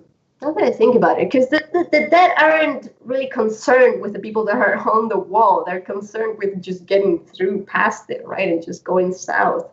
I don't think they will attack the people that are on the wall. So I wonder what's going to happen with the people on the wall, like Tormund and Beric and all those people, and even Ed. We haven't even seen Ed. What the hell happened with Ed? Okay, it's on one time. Ed's on Black. Ed's on Castle Black. Yeah, I know. But like. I don't know. I just feel like we should have seen more of Ed this season. We only saw him in the first episode for a little bit. But yeah, I just wonder what's going to happen there, because I know the dead are going to keep walking south, and then they're going to like follow them closely behind, or what's going to happen there. I don't know. I enjoyed it. Generally speaking, I enjoy the scene, and I can't remember. I think I had something else to say about it, but can't remember. And it's just, the next person can go, and if I remember, I will say it later. Next up, Jerry. Well, the first thing is I was wondering it too. I'm like, about what was coming out of his mouth. I thought it was blue fire, and that made me wonder, why would a white dragon fire a hotter flame? That really didn't make too much sense, but you know what? Whatever. The wall needs to come down. I think even George is having this trouble, because I think George has even said, he's like, I wish I wouldn't have made the wall so big, because the wall coming down, like even part of it, that's going to cause some fucking shit. What we saw here in this episode, that was like worse than 9/11. What you just saw like happen with that wall coming down, that was more destruction. So, but then I mean. And George, we all know, is a super logical writer, so it's bothering him. Whereas Dan and Dave, they're just fire, let's knock it through, and they're going to come through. So, Beric and Thor, I don't expect him to die anytime soon. I mean, hell, why is Beric even still alive? It doesn't even make sense for him to be alive in show logic, because the Whites all died when the one who brought them back, the White Walker, went down. So when Thoros went down, Beric should have just crumbled as well. Oh shit! I didn't even think of that. That's crazy. Yeah, so He's gonna stay alive forever. He's not. He's You not. know, but Beric's last life has to be something important. I feel like they're gonna tie it in with books, and they're gonna make Beric bring someone back, and I'm hoping it's Daenerys. Like Daenerys will sacrifice herself, and then Beric will bring her back, like Lady Stoneheart. Maybe I don't know. I don't know. That's what I'm hoping. I kind of like that. I actually really kind of like that. Yeah. I mean, I'm with you. I'm joining that theory. Yes. it would be a show only theory, so I trust Val on that. It's probably gonna happen. Val's one of the best at predicting these two goofballs.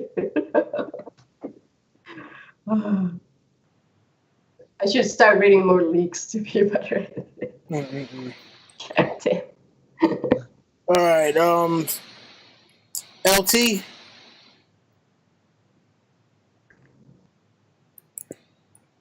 Sorry about that. I had myself muted. Yeah, I did not. Okay, so I was one of the ones who read the leaks. So the leaks said that the wall was going to come down. I don't know. I don't know how you guys feel about, Tormund and Beric being safe. I hope they did survive. That'd be great. I don't know for sure. I don't know if we got evidence that they did, but I'll tell you right now, this scene was epic. Seeing the white dragon or ice dragon, whatever you want to call it, doing its thing was awesome. And this just shows you what our people are going to have to deal with next season. And this shit was epic. It was epic, people. And I enjoyed it. And I just, like I said, I hope Tormund and Beric are still alive, but we'll see. Only time will tell. And this scene right here changed my rating for the episode. I think they're still alive, LT. I mean, how many times have we seen people die off screen? I know, but it's like, dude, it all came down. Where the fuck did they go? I don't know where they could have gone. You know what I'm saying? If Sam could be surrounded by whites and a White Walker and somehow make it out alive, why not Beric and Thoros? Not all of it went down, LT. I remember because I was watching very carefully, and only a piece, and they were running on the top, and you can see a moment in which it falls, but they're still on the side that has not fallen completely. They're kind of looking like in horror. So it's I hope you guys are right. I hope Beric and Tormund survive. But like I said, this scene was badass, and it was awesome and epic. They're still alive, LT, and there'll be plenty of 10s for you to give out. Oh man! All right, and James. Well, first off, an off-screen death that I can think off the top of my head, Stannis Baratheon. But anyway, well, technically, we saw him about to get it. Like we saw the wind-up. Anyway, yeah. I was gonna say the same thing, that I think Beric and Tormund are gonna get the Sam treatment at the end of season 2, which they were in a situation where it looked like they should be dead, but they will be back and alive in the next season. I can't help be a little disappointed, to be honest. I thought that the wall would be the destruction of the wall. I thought it would have more. I thought maybe a horn would be involved and the whole wall would be coming down, or there'd be something more magical about it. The Night's King, they can maybe he has like manipulating powers of elements or something. I don't know. I was expecting something more. It was fine though for what it was. I do kind of have a logical question. Like the section they blasted off, like it seems like maybe they should have blasted a little more off. Like Night's King should have did another pass and knocked out another couple, 100 feet of the wall, because it does seem like it's going to take a long time to funnel the hundreds of thousands of whites through that. Like I don't know, it kind of looked like maybe like 50 feet across or something. It does seem like it's going to take a long time to ferry them through. But I mean, yeah, I was a little disappointed, but it wasn't the worst thing I ever saw. All right. I mean, you know what? Me personally, it was a pretty awesome scene, but it was cheesy. It did come off as very Fast and the Furious for me, which aren't my favorite brand of movies, but it was exciting. So I mean, I don't really have too much to say other than that. I do believe it is time for us to give our numbers, ratings. Apparently, Val has stepped away for a moment. So, yeah, we're going to go around the horn, give our ratings before we sign off. We'll start off with Tinker. Well, as I've already expressed myself, I was very happy with some of the things that happened, so I'm giving it a 9. Wow, that's a pretty high number. Okay. LT. My greatest wish has been fulfilled, finally. Whatever. With Littlefinger dying, because I couldn't stand that motherfucker, and I'm glad he got his due. And, when the John thing happened with Aegon, that really pissed me off. But the nice team coming and taking down the wall, I give it a 9 as well. Tinker, great minds think alike. All right, Evil James. I mean, there was some things I really liked. I really liked the Jaime scene. The parlay was fine. There was some the Theon stuff was pretty good. I mean, there was stuff I liked in the episode, and I mean, I give it a solid 7.5, 8, somewhere around there, 7.75, I guess. I didn't really enjoy the Aegon thing. That kind of bothered me, and I was a little disappointed by the ending. But I guess it's all about how you view that. But I mean, it was solid. I thought it was fine for what it was. All right, so we got a 9, and I'm sorry, you said a 7.5 and 8. 7.75. Let's split the difference. All right, 7.75. Val. Well, I haven't had time to think about this, but I guess the knee-jerk reaction would be like, I didn't notice any blatant bad writing. Like, not a lot of it took me out of the immersion. I would say that, except for I don't know, for some reason the blue flame was just, I see people in the chat really liking the blue flame thing, but I don't know. Okay, I'm gonna say, compared to the other episodes, I will give it a 9. I will be generous. I really liked it. I liked it. Yeah. All right. Okay. Interesting. And, as we normally do here on the Hype Squad channel, because Jerry can be a very, very tricky man to pin down, we are going to give our predictions on what Jerry will score this episode before we look at both of the chats and see what people are scoring it here. So, let's go around the horn. Val, what do you think Jerry's going to score it? 7. Wow. Okay, you're being pretty generous. Tinker? Sorry, I was on mute. I would say 5.5. Okay. James? I was going to say 5. LT? I'm going to say Jerry loved this episode. I'm going to give it a 7.5. All right, and I am going to say that Jerry gives it a 5. So, drum roll, Jerry. What are you giving this episode?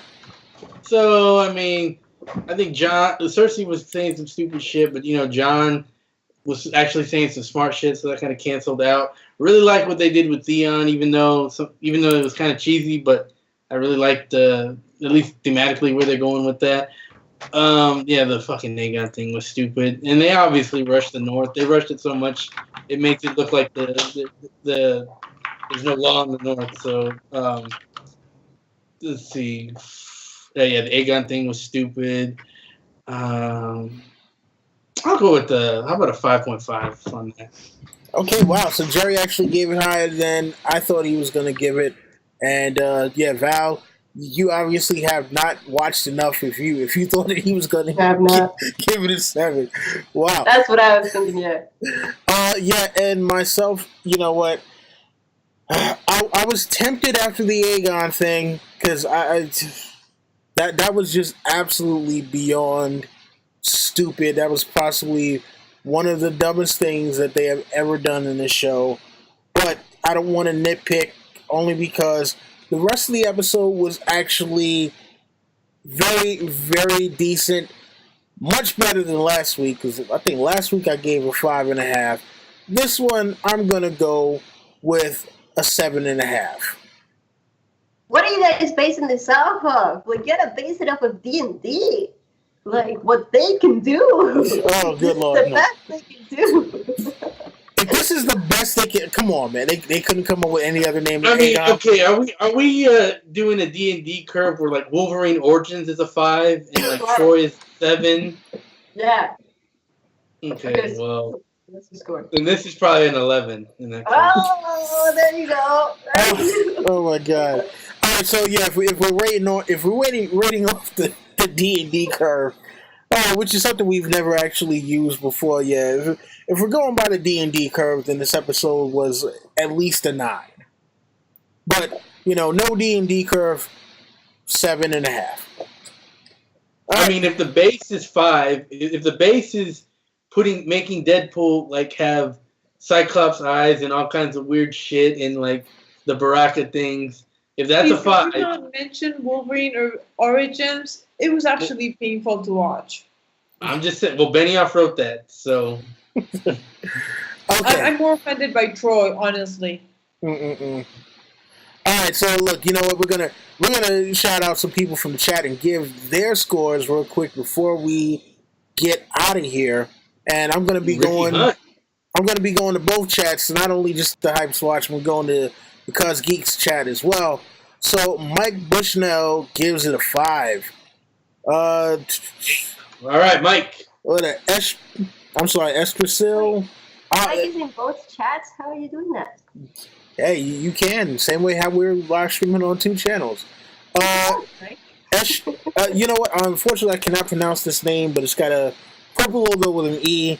They say a 9. It said before I watch it again, though. Sniff Paint says 6.333. Gustavo says a -2 out of 10. What? Yeah. Pete says solid 7. Ian Lai says 7 for production, 0 for writing. Wow. Gustav Dusad says 7. Grimstar says 8. Webex says a 9. Mishara Stark says 7. Angel Dawn. Yeah, Angel Dawn says 10. Jared Bly says 7. Let's see here. El Rey says 7. Kildaris says 8. Gunjan Mall 5. Darth Sherdrax 7. Let's see here. Radio 6 Future says 6. Scott Glennon says 9.5. Nirav says a 9. Sean Rubrico says 9. Let's see here. That's the only. Yeah, I think that's pretty. Dark Leaves says 11 out of 10. Wow. Wow, 11 out of 10? Okay, okay, let's see. It goes to 11. Wow, Wise Osiris says 6. Hyper Nuts 7. Juan Snow 8.5. Gustavo Bermudez 4. Let's see, Mike Palmer 8. Bilal Kudos says, fuck this. I'm giving it a 2 out of 10. Wow. Let's see, Mohammed Alsmath 7. Blue Sparks 8.5. Gabby N 6. I think it's safe to say we got mixed reviews. Yeah. Let's go to the Hypes Watch here. We got Ricky Hunt with the 3. Brendan Parker with the 8. Plexi Bertrand, 6. JD the Dragon with the 6. Northman Bolts 8.75. Christoph Kleemeyer with a 9. Pat's All Day with a 9. Game of Theories with Maria 10. Wow. And that's about it. Yeah. Wow. But okay. if you look at Tinker and Val Smile, you give it a 10. They weren't really on the show. But sure. I don't care. I'm just me, and I don't give a fuck. Okay. I don't know, man. There's some people here that are pretty creative with the scores. They're giving high scores because of John's butt and stuff like that. I don't know. Oh man. Claymore just gave it a 7. They must have had some of that fermented crab. Smart. I'd give this episode 5.5 fermented crabs. How about that? Oh man! All right, cool. So yeah, we have been on here. We have been on here way longer than normal, and wait, I need to give my chess score. Okay, wait. Oh, okay, sorry. Okay, I've got Monish P saying 9, Sean Rubrico saying 9, Alejandro Juarez saying 9, Val gets a 10. Oh, thank you so much. Thank you. 8 out of 10. Wish Baelish went out with a little more gusto, and John wasn't wearing pasties during boat sex. Okay, good stuff, man. Good stuff. 6.5 out of 10 from Matthew Purdom. Wait, no, he's saying Val steering impersonation was 6.5 out of 10. I guess because I finished the. Okay, you know what? I finished the white wine bottle because someone told me it would go bad if I didn't finish it, so that's why I finished it. There's okay. What else am I looking at here? 11. Like what? Can't read that, William. You gotta spell better. John's ass alone gets a 10. And yeah, pasties out of 10, 6 out of 9. Val. Okay, no, you guys aren't giving me like serious scores. Okay, I'm looking for serious scores here. 7 because they had all that time and couldn't defend the wall better. Why would R plus L name their kid Aegon when he already had a kid named Aegon? Okay, yes, I know, I agree with you. I give Littlefinger trial 11 out of 10. Okay, I'm not gonna read these anymore because these people are just no. Never mind. All right. Could you guys believe that this is it? People, everybody listening right now, we're gonna have to wait until 2019, possibly, because they said that we might not get this season till late 2018, early 2019. So we're gonna have to wait, guys. So this is it. This is it. Yeah, and you know what sucks though for like YouTubers? Well, I don't know about other YouTubers, but if this is gonna air during Christmas time, I like to relax during Christmas time. I don't like to do work during Christmas time. So if the season airs during Christmas time, it's gonna suck a little bit. It's gonna suck a lot. Yeah. It should air during the winter. Maybe not Christmas, but how about January or February? I would take January over Christmas. Yes. Even though we have to wait a bit longer, but I can wait. I still don't. Yeah, because if it starts in November, it would also kind of sort of bleed into. Why can't it just start? I don't know. It started in July this year, so why not start in September next year? 2 months later. September is a good date to start for all the shows to start in. How about 2020 after Winter's out? Oh, shut up. We don't even know if Winter's coming out at this pace. Well, it's coming out eventually. Yeah, unless he dies first. Why is he gonna die? Because he's old. Don Willie, tell us about people from New Jersey again.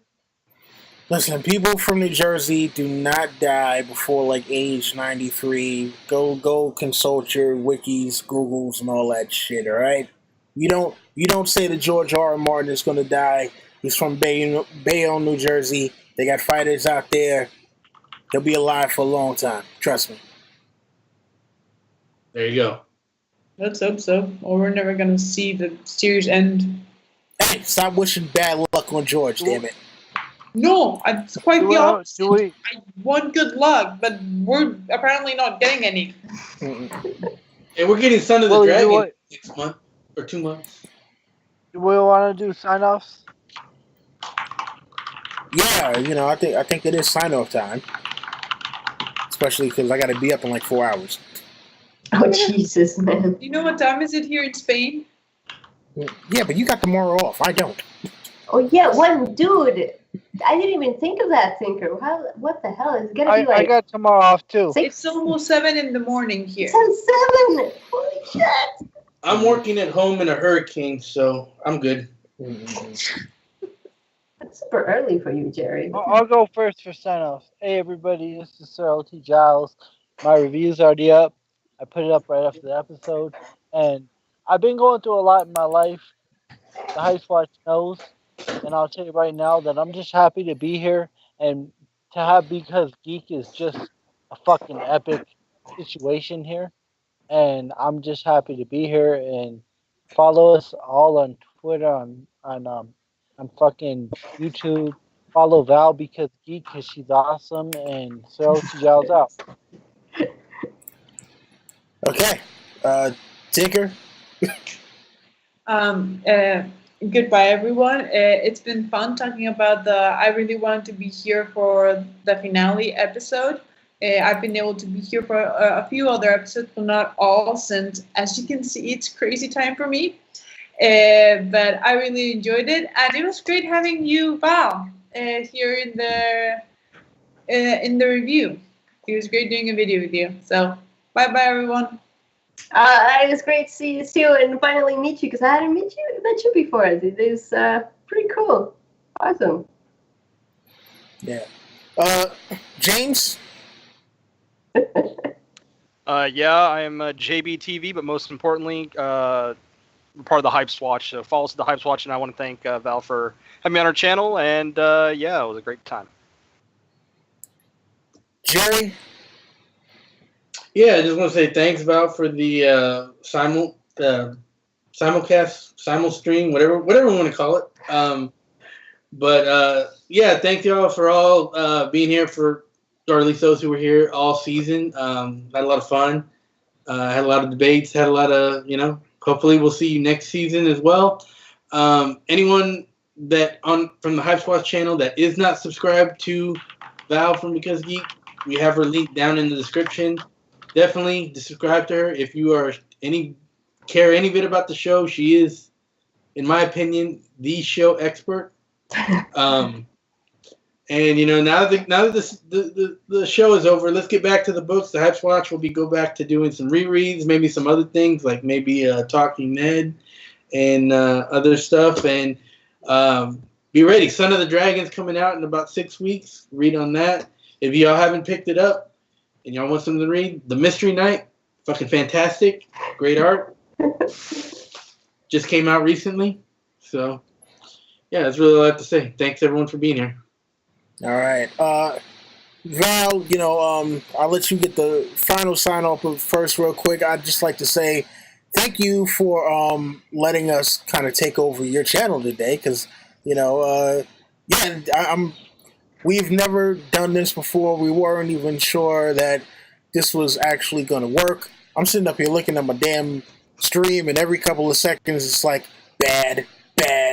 I'm like, oh, holy shit, I hope this comes out good. But, thank you to everybody who watched us on both channels. Today was kind of a free-for-all with everybody all streaming at the same damn time. So, yeah, just look, if you'd like to check us out, we are the Hypes Watch. Hopefully our link will be in the description sooner or later. My name is Don Willie.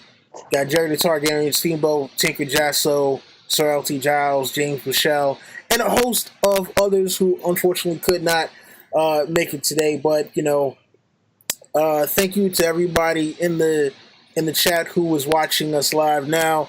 Thank you to all of those who will be watching us later. And yeah, As we always do, rate, comment, subscribe, share, tell your friends, and come back for more. That has been our time, the Hypes Watch, and this is Don Willie saying Valadohyrus. Take it away, Val. Whoa, okay, I have so much to say. Okay, first of all, I want to say, give it up to the Hypes Watch, because you guys are awesome. You are awesome people to have on my channel, and I was really happy to be on your stream as well. This simulcast thing really worked out really well, and I had a ton of fun doing this, and I will definitely put your link all over the place, because god damn it, I forgot to put it in my description. I will definitely do that, because people, you need to these guys, they're funny, okay, and they have good opinions and a bunch of different opinions. It's really good to listen to. So please subscribe to the Hypes Watch, and hey, who knows? Maybe I will maybe join some of your book streams. Maybe I don't know. I'm like kind of like pushing myself in there. We'd love to have you. Okay, sweet. Yeah, so thank you so much for the invitation, because the Hypes Watch were the ones who invited me to join them on this, and I'm really glad to have some people to talk to, because I really didn't want to do this alone, so I'm really happy to do it with them. And yeah, I don't know, I'm excited. So I don't know if I will do my own like sign outs on my own channel after everyone signs out of the Hypes Watch, but yeah, we'll see. But yeah. Thank you guys. Okay, I will name all of you. So James, Jerry, Tinker, LT, and Don Willie. Awesome people. Thank you. Right. I mean, well, no, you can do your normal sign off. This is the big event, and you are the star. So. Well, I mean, okay, I will do it for your channel, because I don't ever want to like sign up. Okay, because then I have to do it twice. Okay, no, okay, I will do it for you. So I will see you in the next one. Yeah! Yeah!